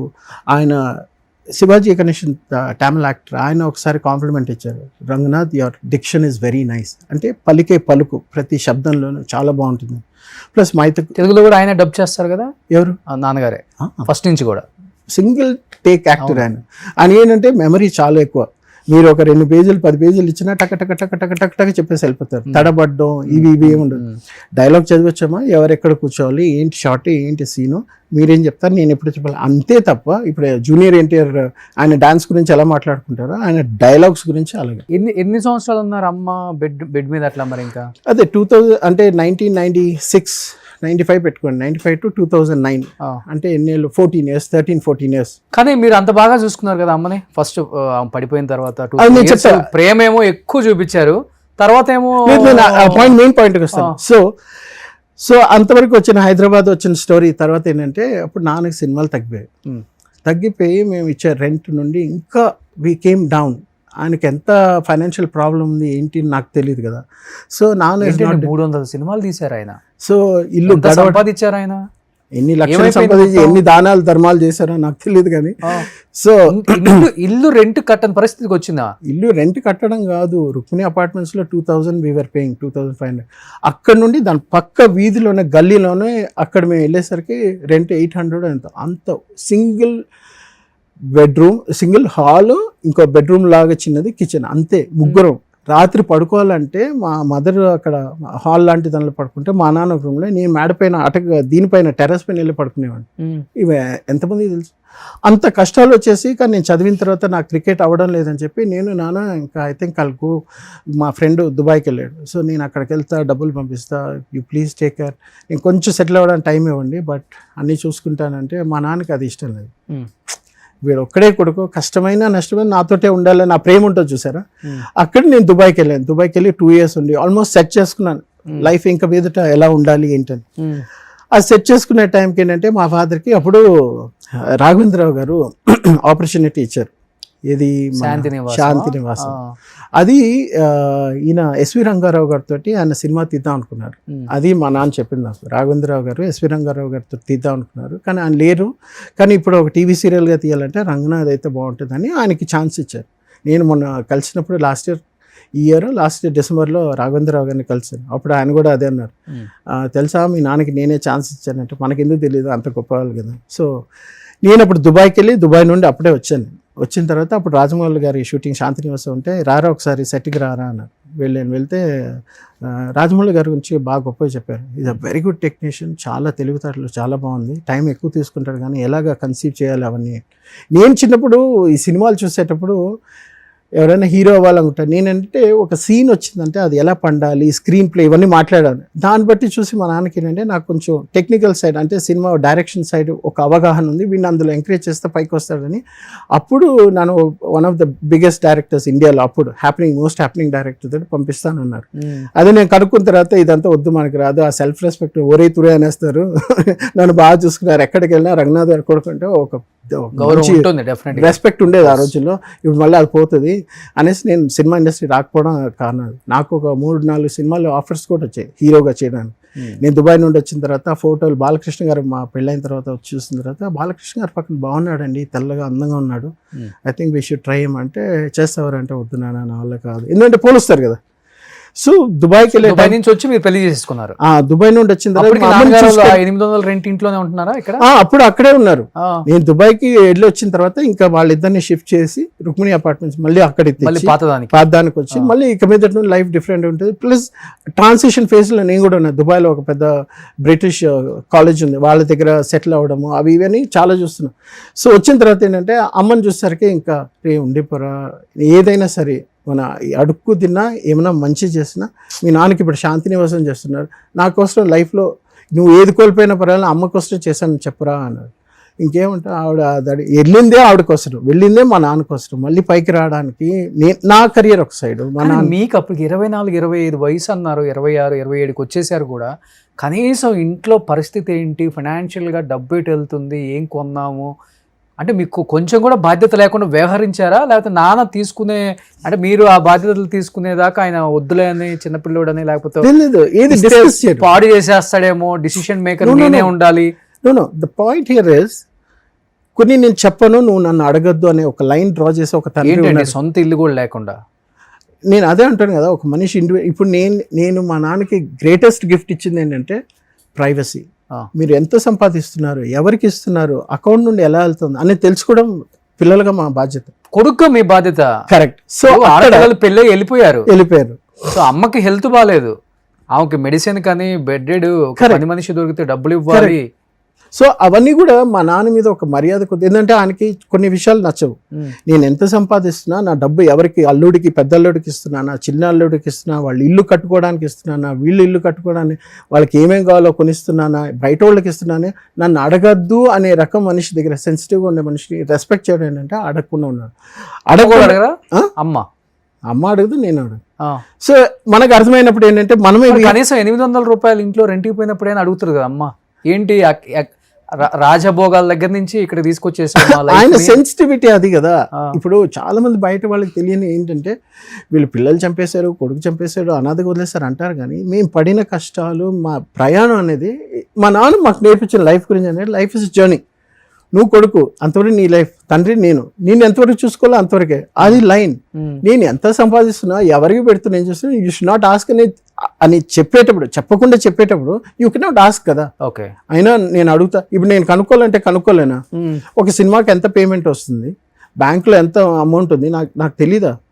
ఆ మనిషికి ఇచ్చే గౌరవం అనేది చనిపోయేంత వరకు ఆ గౌరవం అనేది ఇవ్వాలి. తండ్రి మంచోడైనా చెడ్డోడైనా వాళ్ళు ఎలా ఉండాలనుకుంటున్నారు, వాళ్ళని వదలడమే ఒక గొప్పతనం. పిల్లలు వాళ్ళ పేరు చెడగొట్టడం కాదు. వాళ్ళకి మనం ఎంత సహాయం చేసినా ఏం చేసినా, ఇప్పుడు ఏంటంటే ఇంతకాలం ఇప్పుడు నేను మా ఫాదర్ ప్లేస్లో ఉంటే నా భార్య పడిపోయింది, అయిపోయిన తర్వాత నా కొడుకు నేను చూసుకుంటాను అని ఆయన బయటగా నన్ను ఉంటే అది ఒక గొప్పతనం. నా కొడుకు లేరు, నేనే హెల్ప్ చేస్తున్నా, నేనే చూసుకుంటాను అంటే పబ్లిక్ ఏమంటారు చెప్పండి మీరే. అరే పిల్లలు మీరు వెళ్ళిపోయారు కదా, ఇంకా పెళ్ళి ఇప్పుడు పిల్లోడు ఉన్నాడు, అక్కడ కోడలు ఉంది, కోడలు ఎంత సేవ్ చేస్తుంది, కొడుకు ఏం చేస్తున్నాడు, కొడుకు ఎంత కష్టపడుతున్నాడు మాతో పాటు ఉండడానికి, కష్ట సుఖాలు ఎంత పచ్చుడు, ఇలాంటివి మీరు మీ కొలీగ్స్ సినిమా ఇండస్ట్రీలో ఉండే వాళ్ళకి మీరు చెప్పకపోతే వాళ్ళకి ఎలా తెలుస్తుంది? నా భార్యని నేను చూసుకుంటున్నాను, నేను ఉంటున్నాను, చేస్తున్నా అంటే. కొడుకు దుబాయ్కి వెళ్ళాడు, వాడేదో సంపాదించి సెటిల్ అయ్యి మమ్మల్ని చూసుకోవడానికి వెళ్ళాడు, పంపించాము, అందం ఎలా ఉంటుంది? మీరు అవన్నీ చెప్పకుండా ఆ కమ్యూనికేషన్ గ్యాప్ వదిలేస్తే, ఇప్పుడు మీ పైన ఉండే అభిమానంతో ప్రజలు ఏమనుకుంటారంటే మీరు మీ భార్యతో ఒంటరిగా ఉండి ఒంటరిగా కష్టపడ్డారు, అసలు మీ కొడుకు ఏమీ చేయలేదు, మీ పిల్లలు ఏమీ చేయలేదు. మా అక్క ప్రతి 2వ రోజు 3వ రోజు మా అక్క ఇంటికి వచ్చేది, ఫోన్లో రోజు మాట్లాడుతుంది, అమ్మ ఏం చేస్తున్నావు, ఏం తిన్నావు, నాన్న ఏం చేస్తున్నారు, ఇవి వచ్చి మా నాన్నకి డై కూడా వేసేది. మేము ఇంత కష్టపడి ఎన్ని చేసిన తర్వాత ఈరోజు నేను ఇప్పుడు సినిమాలో ట్రై చేయడం కూడా ఎందుకంటే మా అబ్బాయి నా హైట్ ఉన్నాడు ఇప్పుడు ఆల్మోస్ట్, వాడు 12th చేస్తున్నాడు, వాడు ఏదో రోబోటిక్స్ ఏదో చేయాలనుకుంటున్నాడు. వాడు అటు సైడ్ కాకుండా నెక్స్ట్ వాడు సినిమా ఇండస్ట్రీలో రావాలంటే ఎవరైనా ఉండాలి. కాబట్టి నేను వచ్చాను. కాబట్టి నాకు సినిమాలు అయితే చేయాలని నాకైతే ఇంట్రెస్ట్ లేదు ఇంతకుముందు. ఇప్పుడు ఓకే ఇది బాగుంది, దీనివల్ల డబ్బులు మనం సంపాదించాలంటే నాకు ఒక స్వార్థం, 1,00,000 మందిని చదివించాలి, ఇంగ్లీష్ నేర్పించాలి. ఒక సాఫ్ట్వేర్ ఉంది, ఇప్పుడు ఒక సాఫ్ట్వేర్ తయారు చేయాలి, దానికి ఒక ₹1,00,00,000 లేకపోతే 10 కోట్లు 100 కోట్లు వస్తుంది నాకు తెలుసు. ఒక ప్రాజెక్ట్ ఉంది, అది చేయాలి. ఏది చేయాలన్నా 10 మందికి when you give back to the society. నాకు ఉండేది ఒక కొడుకే, మా ఆవిడ చనిపోయింది లాస్ట్ ఇయర్, చెప్పే కదా. సో ఇప్పుడు ఏంటంటే ఒకటే ఉన్నాడు, వాడికి నేనేం చేస్తాను, వాడు చదువు వరకు పెట్టేస్తే వాడు జాబ్ వస్తుంది, అయిపోతుంది. My life is over. కానీ when you give back to the society something, when you're knowledgeable, 25-30 ఏళ్ళు ఎక్స్పీరియన్స్ అని మీరు ఏదైనా చెప్పాలి. మన తెలుగు వాళ్ళకి చాలా మందికి ఇండియాలో టెక్ సైడ్ ఉండే వాళ్ళకి ఇంగ్లీష్ మాట్లాడడం రాదు. హార్డ్ స్కిల్ అని ఉంటుంది. మీకు ప్రోగ్రామింగ్ వచ్చా మీకు జాబ్ వస్తుంది, కానీ అందులో ఇంగ్లీష్ మాట్లాడడం రాదు. ఇవన్నీ నేర్పించాలని ఇంట్రెస్ట్. ఏంటంటే to an extent I'm good at English. చదువుకున్నారు మీరు? నేను BA ఇంగ్లీష్ లిటరేచర్ చదువుకున్నాను, ప్లస్ కంప్యూటర్ ప్రోగ్రామింగ్ చేశాను, Sybase C++ చేశాను. దాని తర్వాత top companies in the world, GE, Dell, Amazon, HSBC, JP Morgan Chase, Randstad India, ఇలాంటి పెద్ద పెద్ద కంపెనీస్లో పనిచేశాను. కాబట్టి కస్టమర్ సర్వీస్ నుండి, టెక్ సపోర్ట్ నుండి, సేల్స్ నుండి, ఇవన్నిటిలో ఎక్స్పీరియన్స్ ఉంది. కాకుండా నేను కెరియర్ కోచ్, ఇండియాలో first career coach in IT staffing and recruiting సైడ్లో ఇండియాస్ ఫస్ట్ కెరియర్ కోచ్. నేను ఇంటర్నేషనల్ సర్టిఫికేషన్స్ దగ్గర 43-45 సర్టిఫికేషన్స్ చేశాను. CEO నేను 71 కంట్రీస్కి నేను ఒక కోచ్గా different program management, project management, people management, team management ఇవన్నీ తీసుకున్నారంటే అంత ఎక్స్పీరియన్స్ ఉంది. కాబట్టి సెంట్రల్ లండన్ నుండి వచ్చేవాడు కూడా ఇంగ్లీష్ అడుగుతాడు, what are the working methodologies that I can learn. So ఇంతమంది 71 దేశాలకి నేను ఎక్కడో ఉపయోగపడేటప్పుడు నా దేశం నుండి నా మనుషులకి మా నాన్న చేసినట్టు మన ఆంధ్ర వాళ్ళకి, తెలుగు వాళ్ళకి నేను ఇంగ్లీష్ నేర్పిస్తే వాళ్ళు నేర్చుకుని బాగుపడే ఒక్క పదం నేర్చుకున్నా బాగుంటుందని అక్కడికి నారాయణ స్కూల్స్లో కూడా వెళ్ళి అక్కడ వెళ్ళి పనిచేసి దగ్గర ఓవరాల్ 13,000 మంది ఇప్పటివరకు కలిసి వాళ్ళకి ఇంగ్లీష్ ఏదో 1-2 పదాలు ఏదో ఒకటి నేర్పించారు. వాళ్ళు కూడా షాక్ అయ్యారు, ఏం సార్ ఇంత చదువుకొని మీరు ఇక్కడ వచ్చి నేర్పిస్తానంటే. ఫ్యూచర్ వాళ్ళే కదా. సో మొన్నటి వరకు బెంగళూరులో ఉన్నారు కదా? మొన్నటి వరకు బెంగళూరు వచ్చారు, హైదరాబాద్ కి షిఫ్ట్. అమ్మ చనిపోయిన తర్వాత, నాన్న చనిపోయిన తర్వాత. నాన్న అంటే లాస్ట్ ఇయర్ మా ఆవిడ చనిపోయింది, అప్పుడు లాస్ట్ ఇయర్ వచ్చాము. వచ్చిన తర్వాత బ్యాక్ అండ్ ఫోర్త్ వెళ్ళి వస్తున్నాం. లాస్ట్ టైం కూడా మనం మాట్లాడాము. సో అందుకే అక్కడికి వెళ్ళి రావడం, కొంతమంది క్లయింట్స్ ఉన్నారు వాళ్ళకి చూసుకొని ఇక్కడ ఫుల్ ట్రాన్సాక్షన్ రావడం. సో ఇలా రావడం ఇది ఒక ఫేస్ అయింది. నేను మీ క్వశ్చన్ ఎన్ని మిస్ అయ్యానో నాకు తెలియదు మొత్తానికి. లేదు, అన్ని వస్తున్నాయి. కానీ ఇప్పుడు అమ్మ చనిపోయిన తర్వాత నాన్న అయితే ఇంకా పాపం చాలా లోన్లీనెస్ ఫీల్ అయ్యారు. అదొక పాయింట్. నాన్నతో కలిసి ఉండటమో లేకపోతే నాన్న మీ దగ్గరకు తీసుకెళ్ళటమో, ఎందుకంటే ఆపర్చునిటీస్ కూడా పెద్దగా లేవు ఆయనకి చెప్పాలంటే. ఇప్పుడు శాంతి నివాసం తర్వాత ఏదో 2-3 సీరియల్స్ తీశారు, ఏదో వెంగమాంబ అని సినిమాలు ఏంటో చేశారు, చిన్న చిన్నవి తాత రోల్స్ ఇవన్నీ చేశారు. అంటే తర్వాత అయినా కానీ నాన్న అంటే అంత ప్రేమ ఉంది మీకు. మళ్ళీ చిన్నప్పటి నుంచి నాన్న కింగ్ లాగే చూశారు. నాన్న చనిపోయే స్టేజ్కి ఎందుకు నాన్న దగ్గరికి నేను రావటం, నాన్న మనం చెప్పిన విండో, మొండితనం ఎక్కువ. కొన్నాళ్ళు ఆయనతోనే కలిసి ఉందాం, మన దగ్గర టాలెంట్ ఉంది, డబ్బు ఎక్కడున్నా సంపాదించుకోవచ్చు, హైదరాబాద్లో కూడా చాలా మీకు ఆపర్చునిటీస్ ఉన్నాయి, ఇక్కడికి వచ్చి నాన్న సుఖపెట్టలేదు ఎందుకు మీరు మరి ఇంకా? సో కమింగ్ బ్యాక్ టు దుబాయ్కి వెళ్ళి రావడం, వచ్చిన తర్వాత ఇంట్లో ఎవరు లేరా ఇక్కడ నా కోసం ఉండిపోరా అంటే ఉండిపోయి, సరే ఇప్పుడు నాకు జాబ్ కన్నా ముఖ్యం మా అమ్మని చూసుకోవడానికి ఒక పార్ట్నర్ కావాలి, నన్ను చూసుకోవడానికి పార్ట్నర్. అప్పుడు పెళ్లి చేసుకున్నాను. పెళ్లి చేసుకున్న తర్వాత నేను వైఫ్ మా అమ్మ నాన్నతోటే ఉన్నాం.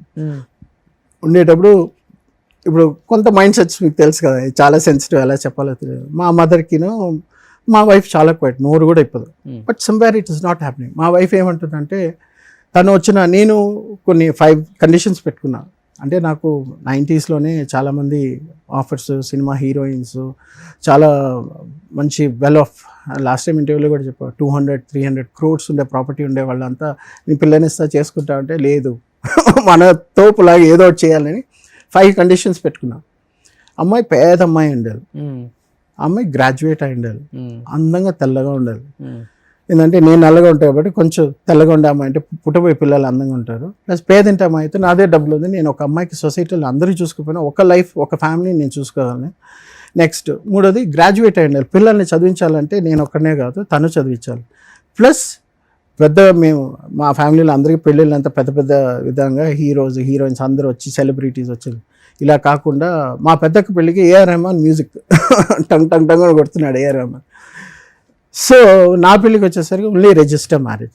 ఇలా కండిషన్స్ పెట్టేసరికి చాలా అమ్మని బాగా చూసుకోవాలి, నాన్న నాకు అమ్మ నాన్న నేను వైఫ్, రేపు ఇదే నా లైఫ్ కదా. అది చెప్పలేదు మీరు, అందుకనే చెప్పా. అదే మంచి వాళ్ళు చెప్పారు, ఇది నా లైఫ్. ఇది దాటి నాకు వేరేది ఎక్కువ ఏం లేదు. సో ఇలా అని చెప్పి పెళ్లి చేసుకున్నప్పుడు ఏంటంటే అప్పుడు ఎన్టీ రామారావు గారి పర్సనల్ కెమెరామ్యాన్ ఒక ఆయన సత్యనారాయణరావు గారు అని ఉన్నారు. ఓకే. ఆయన కూతురు, ఒకే కూతురు, ఆ అమ్మాయిని ఇచ్చి వెతికితే షార్ట్ లిస్ట్ చేస్తే ఆ అమ్మాయి దొరికింది. తెల్లగా అందంగా హీరోయిన్ లాగా చక్కగా బాగుంటుంది, ముక్కు తెల్లగా. అదే మా అబ్బాయికి కూడా ఫీచర్స్ వచ్చింది ఇప్పుడు. తను చూసి అప్పుడు మిగతా వాళ్ళంతా నో అని చెప్తే చాలామంది మా నాన్న ఎందుకు ఇంకా డబ్బులు ఇస్తాం, కట్నం ఇస్తాం, ఇల్లు ఇస్తాం, పొలాలు ఇస్తాం అంటే వాడు తిక్కలోడండి, వాడేదో సంఘ సంస్కృతిలాగా ఏదో చేసేవాళ్ళని. ఎందుకంటే ఇవన్నీ చిన్నప్పుడు మా నాన్న బాగా నూరిపోయిన వాళ్ళు. Okay okay. ఎలాగ ఉండాలి, మనిషి అనేవాడు ఏంటి, మగాడు అనేవాడు ఎలా ఉండాలి, ఫ్యామిలీ ఎలా చూసి ఇవన్నీ నూరిపోయి. ప్రొద్దున మేము సెవెంత్ నాకు బాగా గుర్తు, 7th 6th ప్రొద్దున లేస్తే భగవద్గీత ఏ ఇంట్లోనే ఉంటుందా మీకు, ప్రతిరోజు భగవద్గీత లేపుతుంది. సో ఆ భగవద్గీత విని విని విని ప్రతిదానికి అర్థాలు తెలుసుకొని అది ఇది తెలుసుకొని మేము అలా పెరిగిన తర్వాత సంఘంలో ఏదో చేయాలి. ఇంత చేసి పెళ్లి చేసుకున్న తర్వాత మా అమ్మ నాన్న దగ్గరే ఉండేటప్పుడు కొంచెం మిస్అండర్స్టాండింగ్, మా అమ్మని నాన్ని మా ఆవిడ ఎలా చూసుకోవాలి అనే రకంలో తను చూసుకోవడం లేదు.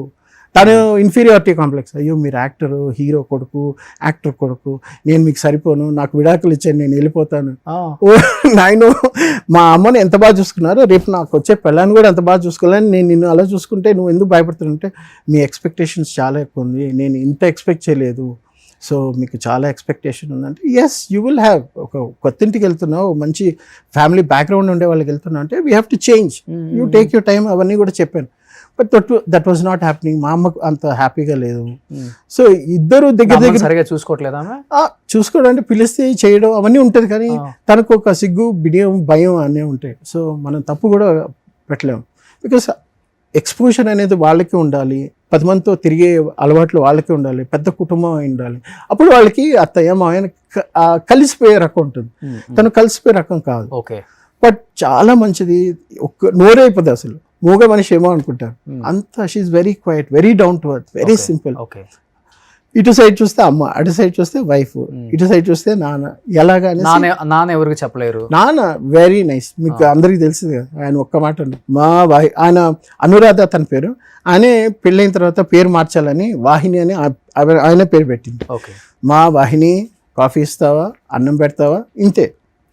So it was a very nice family. అది అక్కడ నుండి కొంచెం పక్కనే ఉండేవాళ్ళం, కొంచెం దూరంగా ఉండేవాళ్ళం. ఉండిన తర్వాత అప్పుడు చూస్తేనేమో మాట్లాడేవాడిని, చేసేవాడిని. కానీ ఏంటంటే అప్పుడు ఆయన కొంచెం బాధ, ఇంతకాలం నా కొడుకు దగ్గర ఉన్నాడు, పెళ్లి చేసుకున్న తర్వాత దూరం అయిపోయాడని ఒక బాధ ఉండేది. ఇంకా అందరూ చెలరేగిపోయారు, కొడుకు చూసుకోవడం లేదు, చేయడం లేదు, మాట్లాడడం లేదు, అది ఇది అని. ఇంకా ఆయన కూడా చెప్పడం కూడా నేనే చూసుకుంటున్నాను, ఎందుకంటే అబద్ధం ఊరంతా తిరిగి వస్తుంది, మంచి గడప దాటే లోపు అన్నట్టు. ఇల్లు మా అమ్మ నాన్న అపార్ట్మెంట్ ముందే షిఫ్ట్ అయిపోయి, అప్పుడు రోజు మా అమ్మ ఎంత హ్యాపీగా ఉంటుంది కదా చూడడానికి, కానీ రోజు తీసుకువెళ్ళే వాళ్ళని వచ్చారు. మా అమ్మ చనిపోయిన తర్వాత మా అమ్మ ఉండేటప్పుడు కూడా మందులు కూడా నేనే చూసుకునేవాడిని, చాలా చేసాను. హాస్పిటల్ తీసుకుని వెళ్ళి బ్లడ్, మా ఫ్రెండ్స్ని అంతా పిలిపించి బ్లడ్ కావాలంటే బ్లడ్ ఇవ్వడం, ఇన్ని చేసాం. కానీ బయట ప్రపంచానికి ఏం చేసామనేది తెలియదు.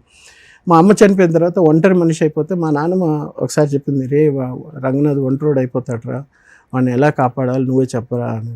అంటే ఏముంటుంది, నా దగ్గర నేనన్నా రావాలి, లేకపోతే నా దగ్గర అన్నా రావాలి, ఆయన ఎలాగో రారు కాబట్టి నేనే వచ్చేస్తానని ఇప్పుడు నాన్న ఇంటికి షిఫ్ట్ అయ్యి ఆ ఇంటి రెంట్ మా నాన్న పే చేసేవారు, భోజనాలన్నీ నేను చూసుకున్నాను. ఎవరు వచ్చినా రెంటిల్లే. ఓకే.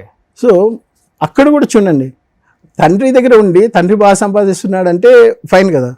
మా నాన్న సంపాదించింది ఏదైనా సరే నాకు ఒక ఇండివిజువాలిటీ ఉంటుంది, మా నాన్న నేను చూసుకోవాలని నాకు ప్రేమ ఉంటుంది. కాబట్టి ఆయన నేను కడతాను రా అంటే, లేదన్నా మీరు కావాలంటే రెంట్ కట్టాను, లేకపోతే నేను అదే రెంట్ కూడా కడతాను, భోజనాలు అన్నీ నేనే చూసుకుంటాను, మీరు హ్యాపీగా ఉంటే చాలు. ఎందుకంటే భార్య చనిపోయిన తర్వాత ఇంకెవరి కోసం భర్త ఉంటాడు చెప్పండి. ఇట్ ఈస్ ద మోస్ట్, ఇప్పుడు నాకు తెలుస్తుంది కదా, ఇప్పుడు లాస్ట్ 1 year. సో అందుకనేసి అప్పుడు షిఫ్ట్ అయిపోయిన తర్వాత ప్రతిరోజు టెన్నిస్కి వెళ్ళేవాళ్ళం, లేకపోతే సాటర్డే సండే వస్తే టెన్నిస్కి వెళ్ళేవాళ్ళం. అక్కడ లాల్ బహదూర్ స్టేడియం, ఇక్కడ స్టేడియం సైడ్ కదా, మన హిమాయత్ నగర్ సైడ్ నారాయణ, అప్పుడు సానియా మిర్జా కూడా అక్కడ వచ్చాడు. అప్పుడు ఏం చేశానంటే మా నాన్నతో పాటే వెళ్ళేవాడిని, టెన్నిస్ ఆడేవాడిని. వచ్చిన తర్వాత సాటర్డేస్ నేను వీళ్ళతో IAS IPS ఆఫీసర్స్ వీళ్ళంతా ఉంటారు, రిటైర్డ్ పీపుల్, మేము ఈవినింగ్ సెషన్ రా అంటే నేను, నా వైఫ్, నా కొడుకు, మా నాన్న తీసుకెళ్ళేవాడిని, డ్రాప్ చేసేవాడిని. వాళ్ళు గెట్ టుగెదర్ అంతా అయిపోయిన తర్వాత నైట్ అంటే ఈవినింగ్ 6 వదిలితే నైట్ 12, 1 అయిన తర్వాత 2 అయినా సరే ఆయన తీసుకొని వచ్చి ఇంట్లో పడుకోబెట్టి, ఆయన తిరగకపోతే అన్నం తినిపించి నేను పడుకోబెట్టాడు. మా నాన్న అడిగేవారు, ఎందుకురా నేను పడుకున్నా కదా, మళ్ళీ రేపు తింటా కదా. లేదన్నా, తినకుండా పడుకుంటే మంచిది కాదు కదా, నీకెందుకురా నా పైన ఇంత ప్రేమ అని. అదే ప్రేమ ఇప్పుడు నా కొడుకు పైన ఉంది. నా ప్రపంచం చాలా చిన్నది, మా అమ్మ నాన్న నా కొడుకు నా భార్య, అయిపోయింది. ఇంకెవరితోటి బయట ప్రపంచం నాకు పని లేదు. ఎవరో ఫ్రెండ్స్ నాకు చాలా హెల్ప్ చేస్తున్న వాళ్ళు మా ఫ్రెండ్సే ఉన్నారు చాలామంది. నేను రిలేటివ్స్ ఎక్కువ మందితో పెట్టుకుని కూడా. నాన్న ఎన్ని రోజులు ఉన్నారు ఇద్దరు కలిసి? అంటే మీ ఇద్దరు కలిసి ఉన్నారు? మేము ఆల్మోస్ట్ లైక్ 1-2 years ఉన్నాం అంతే. దాని తర్వాత ఏమంటారంటే డిఫరెన్సెస్ వచ్చినాయి. లేదు, మా ఇద్దరికి ఎప్పుడు మేము ఇద్దరు లవర్స్ లాగా, మరి ఒంటరిగా వదిలిపెట్టి వెళ్ళిపోయి మా నాన్న నేను ఒక లవర్స్ లాగా, ఒక ఫ్రెండ్స్ లాగా, జిగిరి జాన్స్ లా ఉంటాం. ఏది పడితే అది మాట్లాడతాం, నవ్వుకుంటాం. మా నాన్న ప్రపంచంలో మీరు ఎక్కడ చూసినా నవ్వడం అనేది కనిపించదు. నేను ఒక్కనే ఆయన పగ పడేలాగా నవ్విస్తాను. నేను నాకు మంచి సెన్స్ ఆఫ్ హ్యూమర్. రే ఆపరా ఆపరా ఆపరా అంటారు, పర్వాలేదు నవ్వండి అన్న, మంచిదే అంటాను నేను. So we are thick best friends. So అక్కడ ఏమైపోతుందంటే వీడు దుబాయ్కి వెళ్ళిపోయాడని ఒక కోపం, మళ్ళీ వచ్చిన తర్వాత వీడికి వాళ్ళ వైఫ్కి నా వైఫ్కి ఇద్దరు అత్త కోడలు ఏమో నాకు తెలియదు, వీడేమో సెపరేట్ ఉంటానంటున్నాడు అని. అది సో ఎక్కడో దగ్గర he feels very bad, he's miss me a lot. నేను దుబాయ్కి వెళ్ళినప్పుడు 1 year 1.5 year నాతో మాట్లాడాను. ఓకే సార్, ఇప్పుడు మీరు చెప్పిందంతా బాగుందండి. భార్య చనిపోయిన తర్వాత కడుపును పుట్టిన 3 పిల్లల్ని కాదని ఏ తండ్రి అయినా పని మనిషి పేరు మీద ప్రాపర్టీస్ మొత్తం రాసేసి ఉరేసుకొని చనిపోవాల్సిన పరిస్థితి ఎందుకు వచ్చిందంటే ఒకే ఒక్కదానికి సమాధానం చెప్పండి. మీనాక్షి అనే అమ్మాయి మాకు 2003-2004 అని, ఇఫ్ ఐమ్ నాట్ రాంగ్. మా అమ్మ పడిపోయినప్పుడు మా ఇంట్లో పనోళ్ళు వచ్చి వెళ్ళారు. అప్పుడు లక్ష్మి అని ఒక ఆవిడ వచ్చింది. తను ఆల్మోస్ట్ 6 years ఉంది. నేను అదే లెక్క పెడుతున్నా, 2007-2006 నుండి 2002-2003 వరకు ఉంది. వెళ్ళిపోయిన తర్వాత ఆ టైంలో తను వచ్చింది మీనాక్షి. చాలా మంది వచ్చేది, తర్వాత మీనాక్షి వచ్చింది. అప్పుడు మా అమ్మని చూసుకునేది తను బాగా చూసుకుంటుంది. రాత్రిపూట లేపిన 1 గంట నేను లేస్తాను, టక్మని రే అని పిలిస్తే నేను లేస్తాను. లేచినప్పుడు తను మీనాక్షి చూడంటే నేను చూస్తా తను కరెక్ట్గా చూస్తుందా లేదా, నీళ్లు కావాలా, యూరినా, అదే. అలా మాతో పాటు 6 years ఉంది. అమ్మతోటి నాన్నతోటి 6 years మాతో పాటు ఉండేది. ఉండిన తర్వాత నేను ఎప్పుడైతే బయటకు వెళ్ళిపోయినా, ఇంకా అమ్మ చనిపోయిన తర్వాత వరకు ఉంది తను. తర్వాత ఏంటంటే నానేమో లేదురా నేను షూటింగ్స్కి వెళ్తాను, నేను టెన్నిస్కి వెళ్తాను, డైరెక్షన్ అది ఇది, నాకు కొంచెం ప్రైవసీ కావాలరా అని ఆ రోజు మాట అన్నాను. మనకు తెలిసినంత ఇన్ఫర్మేషన్ వరకు ఏంటంటే maybe he wanted to help her to settle down in life. తను కూడా ఏదో ఒక ఇల్లు కావాలని ఏదో అడిగిందని విన్నాము, బట్ మాకైతే ఏం చెప్పలేదు. బట్ ఏ రోజైతే ఆ డెసిషన్ తీసుకున్నారో ఆ అక్క పిలిస్తే పనమ్మాయి కావాలని అంటే తను అప్పుడు పంపిస్తే తను వెళ్ళింది. ఒక 1/2 hour 45 minutes he took the decision. Bond papers బ్యాంక్లో ఉన్నాయి, డబ్బులు ఉంది, Meenakshi do not disturb Meenakshi అని ఏదో రాశారు అక్కడ గోడ మీద. దేవుడిది ఇది ఉంటుంది అక్కడ, దానిపైన రాశారు డు నాట్ డిస్టర్బ్ మీనాక్షి అని చెప్పి ఏదో రాశారు. అంటే మీరు అంతకుముందు ఆమెను కొట్టారనేది ఉంది. ఎందుకు కొడితే ఆవిడ కాళ్ళ పైన పడి దండం పెట్టాను నేను. మా అమ్మని ఎంత బాగా చూసుకున్నందుకు, మా నాన్న ఎంత బాగా చూసుకున్నందుకు. ఆవిడకి ఏదో డబ్బులు ఇవ్వాలంటే ఆ డబ్బులు ఇచ్చి ఆవిడ ఇంటి దగ్గర దింపి కాళ్ళ మీద పడి నేను దండం పెట్టాను. నీ రుణం నేను తీర్చుకోలేను, కొడుకుగా నేను ఎంత చేసుకోవాలనుకున్నానో నా ప్లేస్లో నువ్వు చేసావు, ఐఎమ్ వెరీ వెరీ థ్యాంక్ఫుల్ అని చెప్పి అది రాసేసి వంటగదిలో చేసుకున్నారు. వంటగదిలో ఆయన ఎందుకు వంటగది అంటే అక్కడ మంచి స్పేస్, ఆయన మంచి టాల్ కదా, హైట్ కదా, కాబట్టి అక్కడ స్టూల్ వేసుకొని అవన్నీ రాసి పెట్టేసి బాగా ఒక ఇదిలా యూలా ఉంటుంది కదా మన అయంది, దానికి తాడేసుకొని చక్కగా ప్లాన్ చేసుకొని ఊరేసుకున్నారు. That is what happen. దాని తర్వాత ఇప్పుడు సింగిల్ గా ఉంటారు కదా, 1 day అయిందా ఆయన చూడటానికి? 1 day అయిందా హ్యాంగ్ చేసుకొని లోపల చనిపోయి ఉన్నారు? ఆయన ఇదే పరమ వెళ్ళింది కదా మా అక్కింటికి. వెళ్ళిన 1/2 hour 45 minutes వచ్చి తలుపు కొడితే లేదు, తలుపు తీయడం లేదు. ఏమైందంటే మళ్ళీ మా అక్కని వెళ్ళి పిలుచుకొని వస్తే ఎంత కొట్టినా పక్కింటి వాళ్ళు మా అక్క అందరూ వచ్చారు. పక్కనే ఉంటుంది మా అక్క కూడా. వచ్చి తలుపు కొట్టి అన్ని బద్దలు కొట్టి చూస్తేనేమో అదే 1/2 hour 45 minutes 1 hour మ్యాక్సిమం లోపల వచ్చి చూసి మళ్ళీ దాని తర్వాత చూస్తేనేమో ప్రెస్లో వాళ్ళ కొడుకు వల్ల ఆయన చనిపోయాడు, వాళ్ళ కొడుకే చంపేశాడు, కూతుర్లు చంపేశారు, ఎవరిని పట్టించుకోలేదు, రోడ్డు పైన వదిలేస్తారు, డబ్బు లేకుండా అడుక్కొని తిన్నారు, తాగుబోతు అయిపోయాడు, పనమ్మాయిని ఉంచుకున్నారు. అయ్యో ఎన్నో ఉంటాయి కదా, అవి మనం చదువుకున్న వాళ్ళం కాబట్టి we know about how people talk. Last year కూడా ఒక దీని గురించి ఒక ఆయన పోలీస్ ఆయన దగ్గరికి వెళ్ళి నా ల్యాండ్ డిస్ప్యూట్ అని మాట్లాడుతుంటే ఆయన అంటున్నాడు, రంగనాథ్ గారి కొడుకండి, వాళ్ళ నాన్నని సరిగ్గా చూసుకోకుండా తనే చంపేసుకున్నాడు, ఏదో చేశాడు అన్నట్టు అలా చులకన మాట్లాడారు sir. But okay, we have to face it కదా. ఆయన ఆ రోజున లేదన్నా అవంతా కుదరదు, మీరు నాతోటే ఉండండి అని ఉంటే ఇట్ వాజ్ డిఫరెంట్గా ఉండేది. బట్ అంటే మేము అదే చెప్తున్నాం కదా మా నాన్న కానీ ఇండస్ట్రీలో ఉన్న ఆర్టిస్టులు మొత్తం కూడా ఇదే అనుకుంటున్నారు, పక్క పిల్లలు చూడకే చనిపోయాడు ఆయన. ఆవిడ శివపార్వతి అని ఆవిడ కూడా మా ఇంటికి వచ్చారు, నేను కలిసాను కూడా.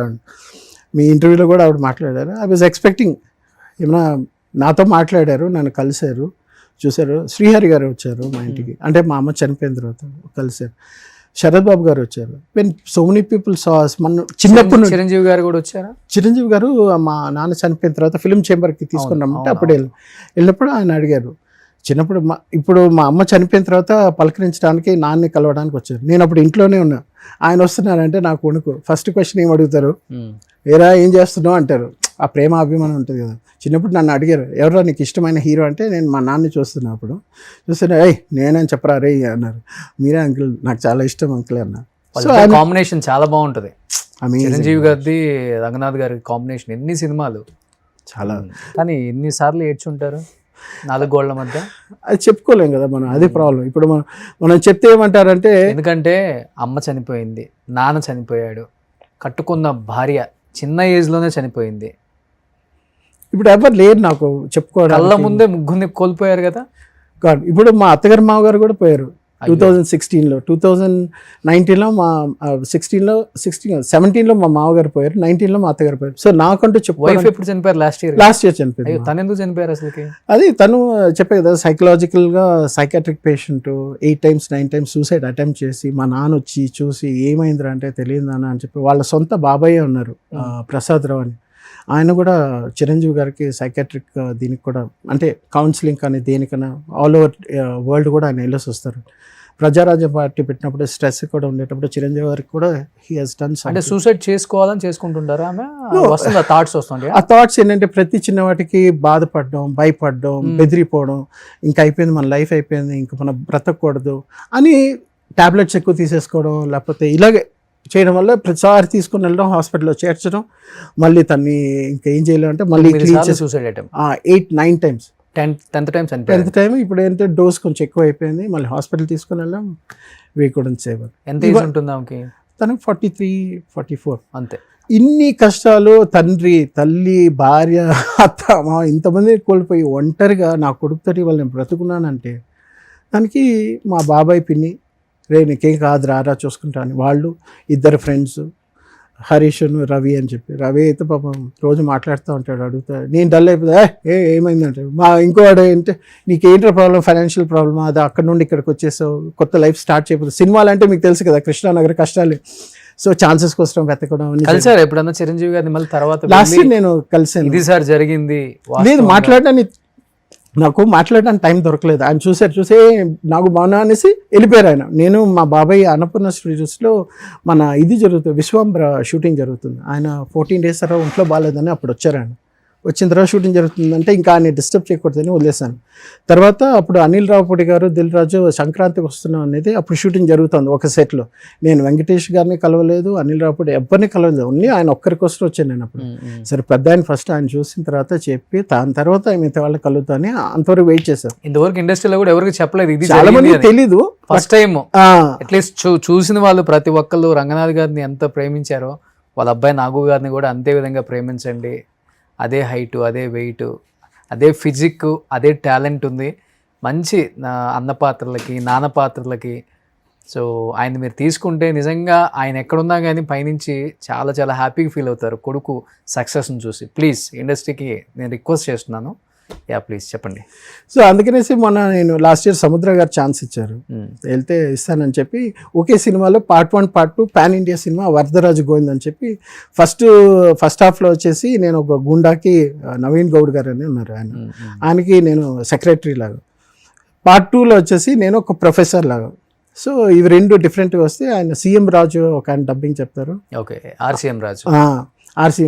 ఆయన బాగా ఇది ఎవరో ఫ్రెష్ ఫేస్ చాలా బాగుంది అని చెప్పేసి కాంప్లిమెంట్ ఇచ్చింది. సముద్ర గారు చెప్పారు, నాగేంద్ర మీకు మంచి కాంప్లిమెంట్ ఉంది, ఈయన ఆర్సీఎం రాజు గారు చెప్పారు ఇలాగా.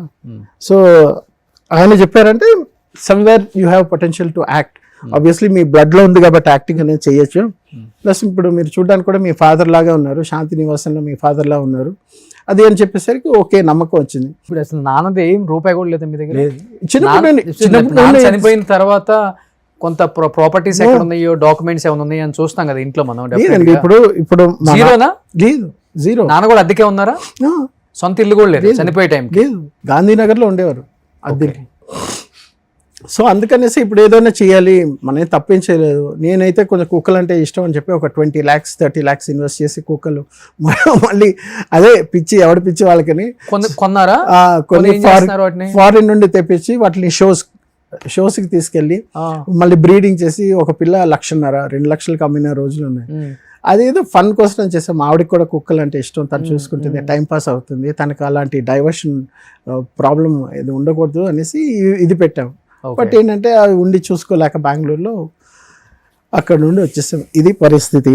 సో ప్రెసెంట్ అయితే హైదరాబాద్ లో ఉంటున్నారు. ఇంకా ప్రెసెంట్ ఇక్కడే సినిమా వేట ఆఫర్ లో ఒకటి వచ్చి వరదరాజు గోవిందం అయింది, ఇంకోటి 1986 వంగవీటి రంగా అని చెప్పేసి అందులో చిన్న క్యామియో రోల్.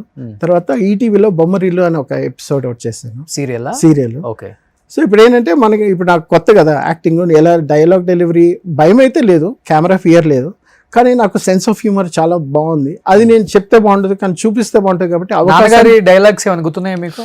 నాన్నగారి డిక్షన్ చాలా బాగుంటుందండి, చాలా బాగుంది, ఎక్స్ట్రాడినరీ, ఎవ్వరు మ్యాచ్ చేయలేరు. ఆయన వాయిస్ బేస్ కూడా కృష్ణరాజు గారిది ఎలా ఉంటుంది వాయిస్, సో ఈక్వల్గా ఉంటుంది. వాళ్ళిద్దరూ అలా పోటాపోటీగా ఉంటుంది వాళ్ళిద్దరు స్క్రీన్ మీద. ఒకసారి కృష్ణరాజు గారు కంప్లైంట్ చేశారు మా నాన్నకి, ఏంటి రంగా నువ్వు అనుకొని మీ రిలేటివ్స్ ఒక ఆవిడ వచ్చి నా వీపు బాధేసిందిరా అన్నారు.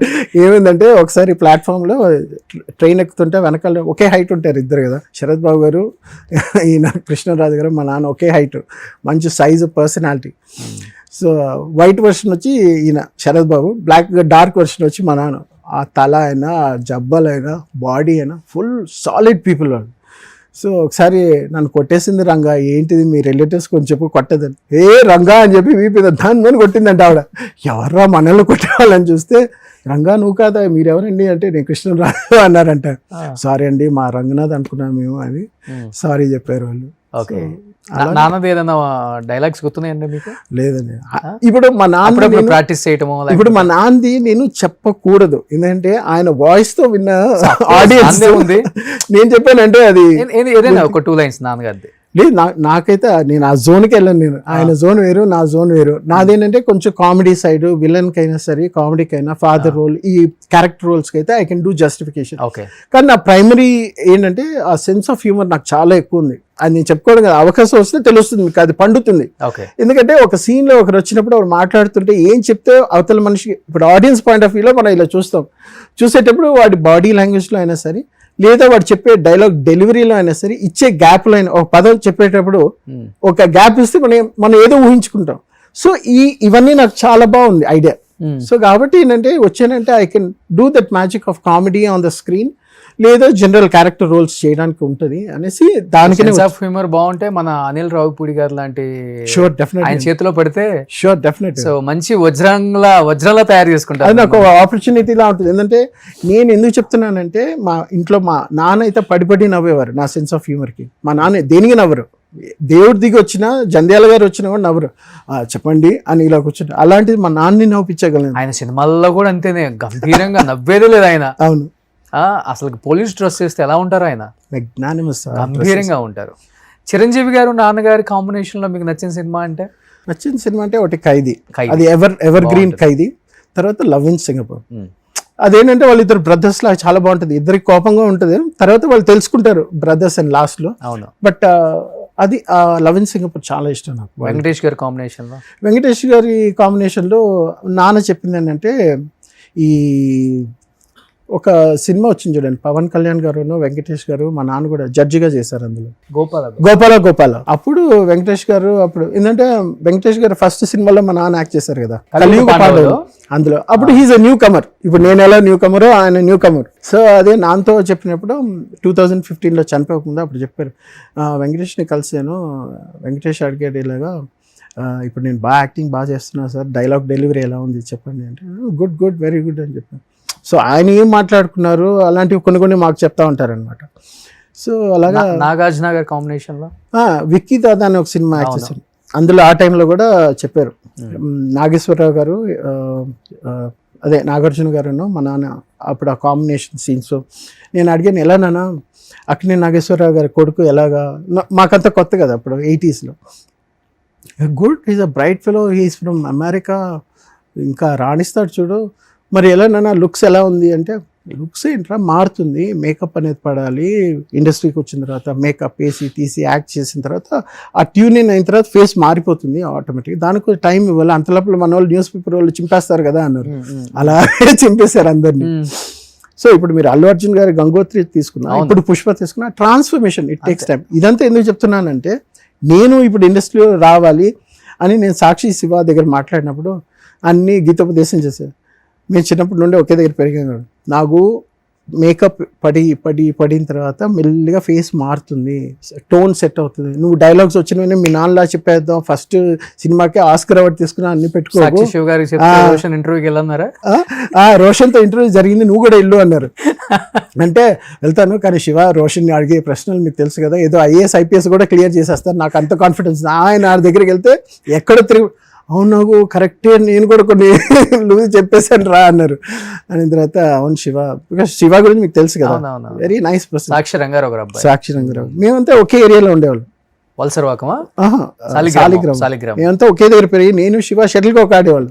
టోర్నమెంట్స్ నైట్ అయితే శివ నేను వెళ్ళి, పుట్టి ప్రసాద్ గారు ఫ్యామిలీ. కరెక్ట్. నేను శివ షటిల్ కాక్ చాలా ఆడేవాళ్ళు చిన్నప్పుడు. అలాగే బాగా పరిచయం. చెన్నై రారా వచ్చామంటే నేను పరిచయం చేస్తాను అంటే, నో తెలుగు వచ్చినవనే మన సూపర్ స్టార్ తోపుతూ అని వచ్చాం. ఓహో రియాలిటీ ఇలా ఉంటుందా, ఎవరు పట్టించుకోరా, మనంగా వెళ్ళాలా, okay start from the scratch అనుకున్నా. సరే అన్ని అనుభవం ఉంది కాబట్టి నాన్నని చూసాం, బాబాయ్ని చూసాం. మా బాబాయ్ వచ్చి 10,000 మా సినిమాలకి డబ్బింగ్ చెప్పారు. రవీంద్రనాథ్ గారు మా బాబాయ్, మా నాన్న సెకండ్ బ్రదర్.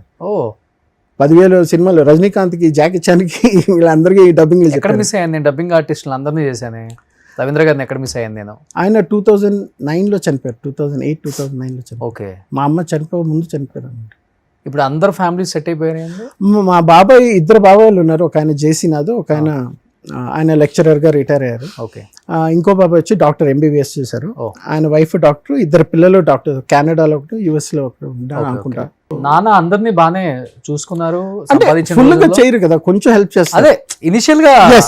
ఇనిషియల్ గా ఇప్పుడు మా బాబాయ్ డాక్టర్ బాబాయ్ MBBS చదివే టైంలో ఇంటికి వచ్చి టవల్ కట్టుకుని పడుకునేవాడు. ఆయన తినడం పడుకోవడం లేజీగా ఉండేవాడు. ఆయనకి మా అమ్మ మంగళసూత్రాలు అమ్మి చదివించి ఇన్ని చేసాం.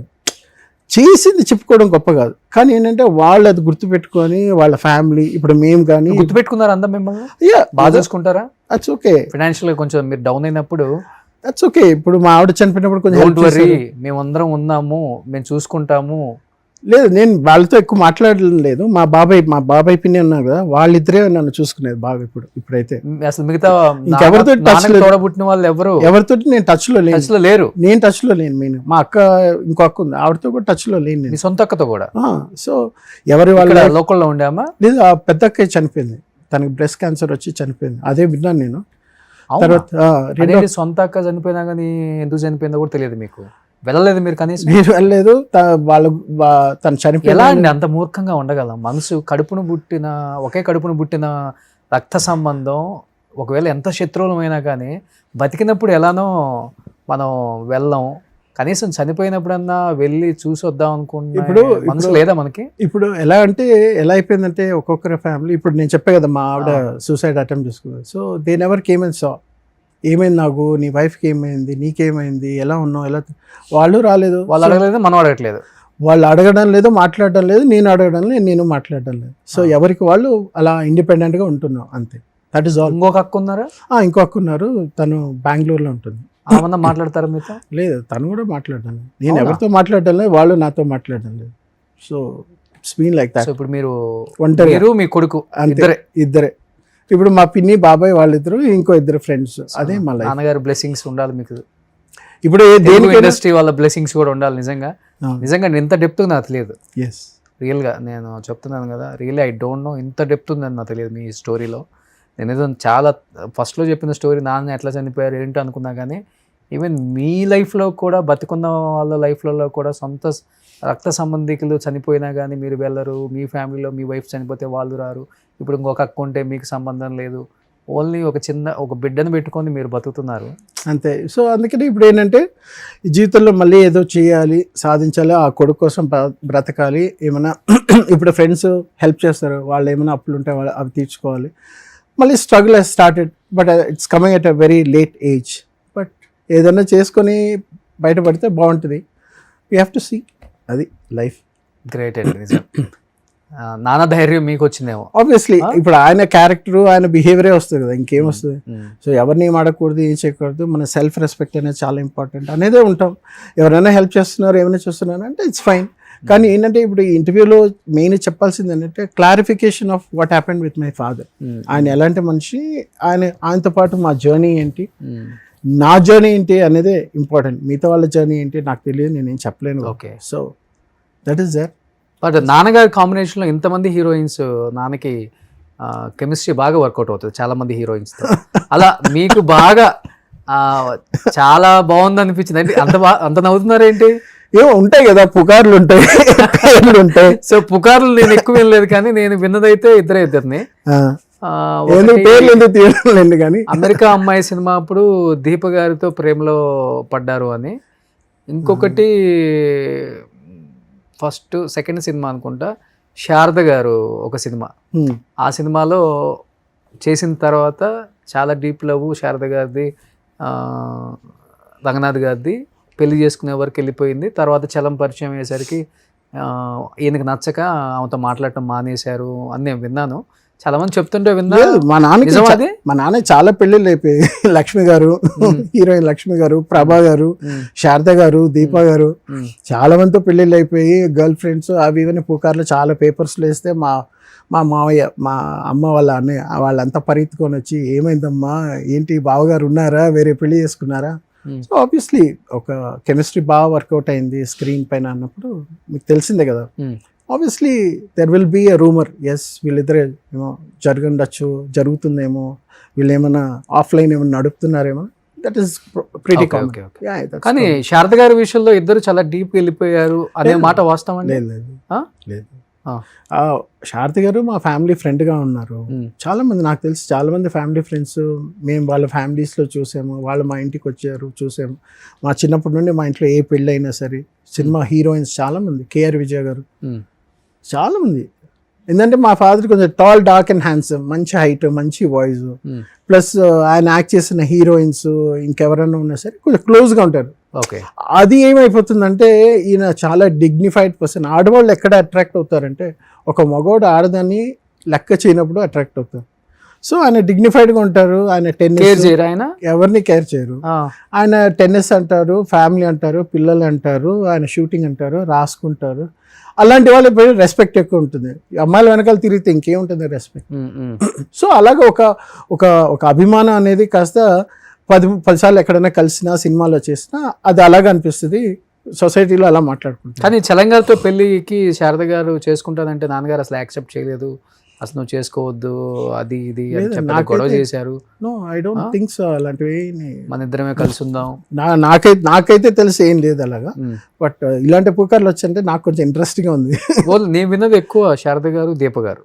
మిగతా పేర్లు మీరు చెప్పిన నేను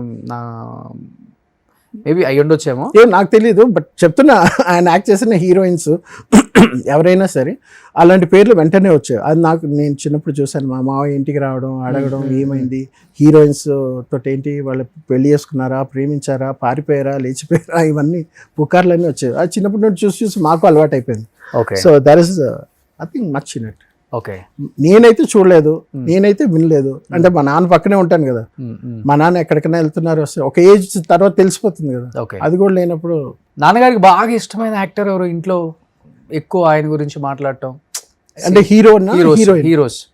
హీరోస్లో మా నాన్నకి బాగా నచ్చిన యాక్టర్స్ అంటే నసీరుద్దీన్ షా, ఓకే, అక్కడ హిందీలో. తెలుగులో అయితే కమల్ హాసన్, అక్కడ చిరంజీవి గారు చాలా ఇష్టం. చిరంజీవి గారి కామెడీ టైమింగ్స్ చాలా ఇష్టం. Okay, as a friend, as a బ్రదర్గా చాలా ఇష్టం చిరంజీవి గారు. యాక్టర్స్ అంటే ఆయనకి నచ్చిన యాక్టర్స్ అంటే ఎవరు ఉంటారు? ఎన్టీ రామారావు గారు ఉంటారు, నాగేశ్వరరావు గారు ఉంటారు, ఎస్వి రంగారావు గారు ఉంటారు, సావిత్రి గారు ఉంటారు. అది కాకుండా అంటే క్లోజ్ ఫ్రెండ్స్ అంటే ఇప్పుడు మన శరత్ బాబు గారు, గిరిబాబు గారు, శరత్ బాబు గారు చాలా క్లోజ్.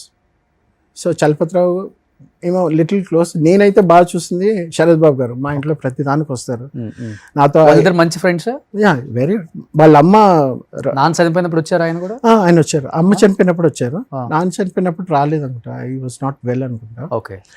ఇక్కడ ఫిల్మ్ చేంబర్ ఇక్కడ తీసుకొని వెళ్ళినప్పుడు ఈయన శివాజీ రాజా వాళ్ళంతా అప్పుడు వచ్చారు. ముగ్గురు పెళ్ళాంస్ నాన్న డైరెక్టర్ ప్రొడ్యూస్ చేశారు కదా. ఇప్పుడు చూడండి లక్ ఫేట్ అనేది ఎలా ఉంటుందంటే నాకు 2-3 సార్లు ఛాన్స్. ఇప్పుడు మా నాన్నయ్య సినిమా మొగుడ్స్ పెళ్ళాంస్ అనేది తీయడానికి కారణం తీసేటప్పుడు ఏంటంటే నువ్వు చేస్తావా నన్ను అడిగారు. నేను చేయను అన్న. దాని తర్వాత ఈ సినిమాలో హీరోని ఎవరు పెట్టాలి నన్ను అడిగారు. పడితే నేను రికమెండ్ చేసిన పేరు శివాజీరాజు. మీకు అర్థమవుతుందా? నేను చెప్తే రికమెండ్ చేస్తే పేరు వచ్చింది శివాజీరాజు. ఆయన పెట్టారు. సార్ టైటిల్ ఏం పెడతామరా అంటే మొగుడ్స్ ఫిల్మ్స్ అనే టీవీ సీరియల్ వస్తుంది, ఇదేదో కొత్తగా ఉందన్నా పెట్టండి అన్న. ఇది ఏంటి సినిమా ఏంటంటే మిస్సమ్మా టైప్లో తీశారు నాన్న. ఓకే. మిస్సమ్మా సినిమాని దీన్ని కొత్తగా మొగుడ్స్ ఫిల్మ్స్ అని తీశారు. భూమిక ఏదో వచ్చింది అదేనా? పాత మిస్సమ్మ ఎన్టీ రామారావు, సావిత్రి గారు. సో అలాంటి స్టోరీరా ఇది అంటే కొత్తగా చేయాలనుకుంటున్నా అంటే మరి ఈయన రాజేంద్ర ప్రసాద్ గారు మిగతా యాక్టర్స్ ఉన్నారు కదా కామెడీలో, లేకపోతే నరేష్ గారు వీళ్ళంతా ఉన్నారు. ఎందుకు నాన్న అంటే శివాజీ రాజు అయితే మనకి శాటిలైట్ రైట్స్ 20 lakhs ఏదో వస్తుంది అదేదో అప్పుడు చెప్పారు. అది నాకు నాట్ ష్యూర్, బట్ అది చెప్పడం వల్ల ఏంటంటే అట్లీస్ట్ సినిమా ఏమైనా ఒకవేళ ఎలా అయినా సరే at least there is somebody who can do marketing for your movie కాబట్టి ప్రొడ్యూసర్ కొంచెం సేఫ్ అవుతారు కాబట్టి I think you should go with Shivaji Raja. ఆయన కొత్త అయినా ఆయనకు కూడా లైఫ్లో కొత్త బ్రేక్ వస్తుంది. ప్లస్ ఎలాగో ఆయన మా TV, if I'm not wrong, మా టీవీ రైట్స్ ఏదో శాటిలైట్ రైట్స్ నాకైతే కరెక్ట్గా తెలియదు 20 lakhsకి అయితే వస్తుంది. 50 lakhs ఎంత పెట్టి సినిమా తీద్దాం అనుకుంటున్నాం బడ్జెట్ అది అని చెప్పినప్పుడు. నానే ప్రొడ్యూసర్ కదా? నాన్న కాదు, వేరే ప్రొడ్యూసర్ ఏదో అన్నారు. లేదు ప్రొడ్యూసర్ కాదు, డైరెక్టరీ. మరి డబ్బులు పెట్టారో ఏమో కానీ ఆయన ప్రొడ్యూసర్ ఎవరైతే ఉన్నారో ఆయన వచ్చేసి మన ఈ బాడీ గార్డ్స్ వాళ్ళంతా ఇస్తారు చూడండి, చాలా కంపెనీస్కి బాడీ గార్డ్స్ లేకపోతే సెక్యూరిటీ ఫోర్సెస్ ఇస్తారు. ఆ దానికి ఆ సంస్థకి ఆయన ఒక పెద్ద CEO. ఓకే. ఆయన ప్రొడ్యూస్ చేస్తానంటే అప్పుడు నాన్న కూర్చొని చేశారు. నన్ను ఎన్నోసార్లు అడిగారు నువ్వు చేయరా. నేను దాని ముందు వరకు కృష్ణవంశీ గారు వెనకాల పడ్డా. నీకు ఎవరు ఇష్టం చెప్పారంటే సార్ కృష్ణవంశీ గారు నాన్న అంటే సార్ నేను కృష్ణవంశీతో మాట్లాడేసి నీకు నంబర్ ఇస్తానని చెప్పి నాకు ఇచ్చారు. నంబర్ ఇస్తే అప్పుడే నితిన్ సినిమా ఒకటి జరిగింది చూడండి, ఏంటి హనుమంతుడు, నితిన్ గారు, ఓకే, చార్మి వాళ్ళంతా. ఆ టైంలో February, March 2005 if I'm not Sri Anjaneyam. అప్పుడు సరే నువ్వు మాట్లాడారంటే సార్ నేను వెళ్తే హీరోగా చేయొచ్చు కదా, మన ఫీలింగ్ అలా ఉంటుంది కదా అనేసి అప్పుడు ఆయనతో మాట్లాడితే అయిపోతుందండి ఈ మార్చ్కి అయిపోతుంది, దాని తర్వాత మనం కలుద్దాం. ఏనన్నా నేను కాల్ చేస్తే కృష్ణవంశీ గారు అంటే ఈ సెట్ ఈ ask me to come and meet in March అంటే అలా కాదురా వాళ్ళంతా పెద్దవాళ్ళు రా, మనం అనుకున్నట్టు కాదు, నువ్వు అనుకున్నట్టు కాదురా, వాళ్ళంతా పెద్దవాళ్ళు. You have to go. అదే చెప్పే కదా సినిమా ఇండస్ట్రీ అంటే యూ హ్యావ్ టు గో, వెనక పడి అడిగి నేర్చుకొని చేయాలి. అప్పుడు 2006లో కోటా శ్రీనివాసరావు కొడుకున్నాడు ప్రసాద్. సో నేను తను కొద్దిగా క్లోజ్ ఫ్రెండ్. ఎలాగా ఈ కుక్కల వల్ల తన దగ్గర మంచి మేల్ జర్మన్ షెపర్డ్ ఉంటే నా దగ్గర ఫీమేల్ ఉంది. సరే బ్రీడర్ ఒక దగ్గరికి వెళ్తే మంచి క్వాలిటీ డాగ్ అంటే కోటా శ్రీనివాస నాకు తెలుసు అని చెప్పి వెళ్ళి అప్పుడు మాట్లాడినప్పుడు ప్రసాద్ నేను బాగా క్లోజ్ అయ్యాం. డాగ్స్ మీటింగ్ చేసి పిల్లలు పెట్టారు. అప్పుడు నేను ప్రసాద్తో ఒకటన్నా, ప్రసాద్ చూడు మీ నాన్న స్టారు, మా నాన్న స్టారు, ఇంకా నువ్వు కూర్చొని ఇవంతా మీ నాన్న డేట్స్ కూర్చొని చూసేవాళ్ళు. నేను వెళ్ళి అప్పుడు మేనేజర్గా చేస్తాను అమెజాన్లో, ఇండియాలో ఫస్ట్ టైం వచ్చింది అమెజాన్. అప్పుడు నేను పైలట్ దీనిలో. ఇవంతా అవ్వదు, మనం సినిమాలోకి వెళ్ళిపోదాం, నీకు నేను ఉంటా నాకు నువ్వు ఉంటావు అంటే నిజంగా చేద్దామా అన్నాడు. సరే చేద్దాం బాబు రా బాబు అంటే మళ్ళీ ఒకసారి మా నాన్న కలవడానికి వచ్చి మేము డాగ్ షోకి వెళ్ళాం. అప్పుడు తను వచ్చాడు. నేను వాళ్ళ ఇంటికి వెళ్ళి వాళ్ళ కుక్కని తీసుకున్నాను, పెద్దది మెయిల్. అప్పుడు కోటగారిని కూడా చూసాను నేను. చూసిన తర్వాత అప్పుడు ఒక 2 months తర్వాత మా అక్క పరిగెత్తుకొని వచ్చింది, రే ప్రసాద్ సినిమాలో యాక్ట్ చేసేస్తున్నాడట, ఆల్రెడీ జగపతి బాబు తోటి ఓ సినిమా రిలీజ్ అయినా. ఛాన్స్ లేదు, నాకు చెప్తాడు కదా ప్రసాద్ అని. తర్వాత చూస్తే వచ్చేసాడు. తర్వాత ప్రసాద్ కాదు, నాగు అలా కాదు ఇలా కాదు, అప్పటికి 3 సినిమాలు బుక్ అయిపోయాడు. అరే ప్రసాద్ ఏంటి నేను కూడా చేస్తానన్నా కదా, మన ఇద్దరు కలిసి చేద్దామంటే నువ్వు చెప్పలేదు. అలా కాదు నాకు చేస్తానన్నా. సరేలే అనేసి అప్పుడు చూస్తే యాక్సిడెంట్లో చనిపోయారు. నేను, నా వైఫ్, తను వాళ్ళ వైఫ్, పిల్లలు. అప్పుడు షీ వాజ్ ప్రెగ్నెంట్ రెండో బాబు చనిపోయే టైంకి చనిపోయే టైంలో షీ వాస్ ప్రెగ్నెంట్ అప్పుడు. ఒక ఫస్ట్ బాబే అనుకుంటాను, ఫస్ట్ బాబు, సెకండ్ ప్రెగ్నెంట్ గా ఉంది బాబాయ్. సో అప్పుడు మేము లుంబిని పార్క్ వెళ్దాం అనుకునే టైం అప్పుడు కదా, మీ ఫ్యామిలీ మా ఫ్యామిలీ ఇద్దరు వెళ్దాం, అంత క్లోజ్గా ఉన్నాం. అదే నా లక్ చూడండి, నాకు కావాల్సినప్పుడు ఆఫర్స్ లేవు, లేనప్పుడు ఆఫర్స్. ఎవరెవరు మీ క్లాస్మేట్స్ ఇంకా ఇప్పుడు ఇండస్ట్రీ వాళ్ళు? నాకు అదే మంజుల, మహేష్ బాబు గారి వాళ్ళ అక్క క్లాస్మేట్, నేను మా ఇద్దరు అక్కలు మంజుల, మేము నలుగురం విద్యోదయలో, చెన్నైలో విద్యోదయలో. మీనా కూడా అక్కడే ఆ స్కూల్లోనే చదివింది. మీనా యాక్ట్రెస్ మీనా. తర్వాత నేను చదివిన స్కూల్లో మన రాఘవేంద్రరావు గారి కొడుకు ప్రకాష్, తర్వాత తరుణ్ ఉన్నాడు కదా, ఈ హీరో తరుణ్ నాకు జూనియర్. సావిత్రి గారు మనవడు అరుణ్, వాడు నా క్లాస్మేట్, నాకు జూనియర్, నా క్లాస్మేట్. తర్వాత చాలా మంది యాక్టర్స్ పిల్లలు అక్కడ. ఇక్కడ మన హీరోస్ ఎవరైనా ఉన్నారా? ఇక్కడ మన హీరోస్ ఇంకెవరు లేనండి నాకు తెలిసి. నేను మహేష్ ఒకసారి క్రికెట్ ఆడాం వైఎంసీలో, తనకు తెలియదు నేను అప్పుడు రంగనాథ్ గారి కొడుకు అని తెలియదు. సో తను అప్పుడు కొంచెం లావుగా ఉండేవాడు, బొద్దుగా ఉండేవాడు, జిఎం బ్యాట్ను జిఎం బ్యాగ్ వేసుకొని వచ్చాడు. నేను గుర్తుపెట్టా, ఎందుకంటే మనం చిన్నప్పుడు బాగా యాక్ట్ చేసేవాడు కదా. తను అప్పుడు ట్రాన్సిషన్ ఏజ్ 16, 17 ఆ ఏజ్లో ఉండేవాడు, బాగా లావుగా బొద్దుగా లడ్డులా ఉండేవాడు. వచ్చి మేము క్రికెట్ ఆడాం. అప్పుడు అన్నాడు, నువ్వు ఈ షాట్ కొట్టి ఇది గెలిపించు, నేను థమ్స్ అప్ అని కొనిస్తాను తాగుతూ అని. నేను ఎవరో తెలియదు తనకి, తనెవరో నాకు తెలుసు. దాని తర్వాత మీరు రంగనాథ్ గారు అబ్బాయిని ఎక్కడ చెప్పుకోరా? నేను ఎక్కడ ఎవరికి చెప్పాను. నేను డిఫరెంట్ క్యారెక్టర్స్ మా నాన్న చేస్తారు కాబట్టి ఎవరైనా అడిగితే ఇవాళ ఎవరి పేరు, వ్యవసాయి అంటే మా నాన్న పైప్స్ అన్ని అమ్ముతారు. ఒక యాడ్ వచ్చేది కదా, కొన్నిసార్లు పోలీస్ ఆఫీసర్ అంటాను, ఏది పడితే అది చెప్తాను. ఎందుకంటే అబద్ధం కదా, ఇది ఎలా అంటే అశ్వత్థామాత కుంజరహ అన్నట్టు అన్ని క్యారెక్టర్స్. ఎవరు మహేష్ బాబు గారు కొట్టింది? లేదు మంజుల. ఇక్కడ నన్ను ఇలాంటి డెస్క్ ఉంటే ఇలా పెట్టి, నేను కొంచెం హైపర్గా ఉండేవాడు, వేసి ఒక్క తోపు తోసింది, తన్మని కొట్టి లేస్తే ఇక్కడ కట్. మహేష్ బాబు గారి సిస్టర్ మంజుల. సో తను తోసేసరికి ఇక్కడ కట్ అయింది. తర్వాత కొంచెం పెద్ద అయిన మా అక్క పెళ్ళికి కార్డు ఇవ్వడానికి వెళ్తే, రారా మంజుల ఇంటికి వెళ్ళి ఇచ్చేసి వద్దాం, మహేష్ కూడా ఉంటాడని వెళ్ళాం. అప్పుడే రమేష్ వచ్చి మేడపైకి వెళ్తున్నాడు. తర్వాత మంజుల పిలిస్తే వచ్చింది. వచ్చిన తర్వాత శైలు చెప్పు ఏంటని మా అక్కతో మాట్లాడుతూ నేను ఇలా చూస్తా ఉన్నా. కాసేపు నాకు బాగున్నా అంటే, నీ వల్లే నా సినిమా కెరియర్ పోయింది చూసావా, లేకపోతే హీరోయిన్ అని. ఏ శైలు చూడవే వాడు ఎలా మాట్లాడుతున్నాడు చూడ, నేను లబలబ కొట్టేసుకుంటాను. తర్వాత ఏ క్లాస్లో అది? నేను అప్పుడు ఆల్మోస్ట్ డిగ్రీలో కొట్టించుకున్నారు. లేదు, ఇది చిన్నప్పుడు సెకండ్ స్టాండర్డ్ లో జరిగింది. తన ఆట పట్టించాలని చెప్పి డిగ్రీ అయిపోయే టైం పెళ్లి, మా అక్క పెళ్లికి అప్పుడు కార్డు ఇవ్వడానికి వెళ్ళాం. అప్పుడు తను వీడు చూడ చిన్నప్పుడు తగిలింది ఇంకా గుర్తుపెట్టి మనసులో పెట్టేసుకున్నాడు చూడే అని అనింది. అలా ఆల్మోస్ట్ అందరు యాక్టర్స్ పిల్లలు అందరు కలిసి చదువుతున్నారు. కొంచెం ఒక్కొక్క స్టేజ్ లో. ఒకసారి సూర్య వాళ్ళ ఇంటికి వెళ్ళాం చిన్నప్పుడు, వాళ్ళ శివకుమార్ వాళ్ళ ఫాదర్, నేను, మా ఇద్దరు అక్కలు, మా నాన్న, అమ్మ అందరూ బాగా ఆర్టిస్ట్, బాగా డ్రా చేస్తారు. అప్పుడు వీళ్ళు చిన్న చిన్న పిల్లకాయలు, సూర్యను, కార్తీ. సో అప్పుడు చూసా, గుర్తుంది. తర్వాత ఇప్పుడు బాగా పెద్దవాళ్ళు అయిపోయారు, ఆల్ బిగ్ యాక్టర్స్. ఇప్పుడు రామ్ చరణ్, అల్లు అర్జున్, ప్రభాస్ వీళ్ళంతా. రామ్ చరణ్ చాలా జూనియర్స్ మీకు? రామ్ చరణ్ చిన్నోడండి. నేను చెప్పేది 80s లో తను పుట్టినప్పుడు 1 year బర్త్డే బేబీ ఉండేటప్పుడు మేము వెళ్ళాము. అప్పుడు యాక్చువల్లీ ఆ బర్త్డేకి నేను కూడా వెళ్ళలేదు, డ్రెస్ సరిగ్గా లేదని చెప్పి మీరు వెళ్ళండి అంటే మా అమ్మ, నాన్న, మా ఇద్దరు అక్కలు వెళ్ళారు. నువ్వు రావారా అంటే లేదన్న నేను రాను, ఆడడానికి వెళ్ళిపోయాను. అప్పుడు చోళా షెరటన్లో తన బర్త్డే సెలబ్రేట్ చేస్తున్నారని చిరంజీవి గారు అందరినీ పిలిచారు. అప్పుడు మా నాన్న అందరూ వెళ్ళారు. అలాగే నాకు ఏంటంటే ఆ కార్డు, గ్రీటింగ్ కార్డులో తన రామ్ చరణ్ ఫోటో, చిన్న బేబీ, 1 year బేబీ తను. సో అది గుర్తుంది రామ్ చరణ్.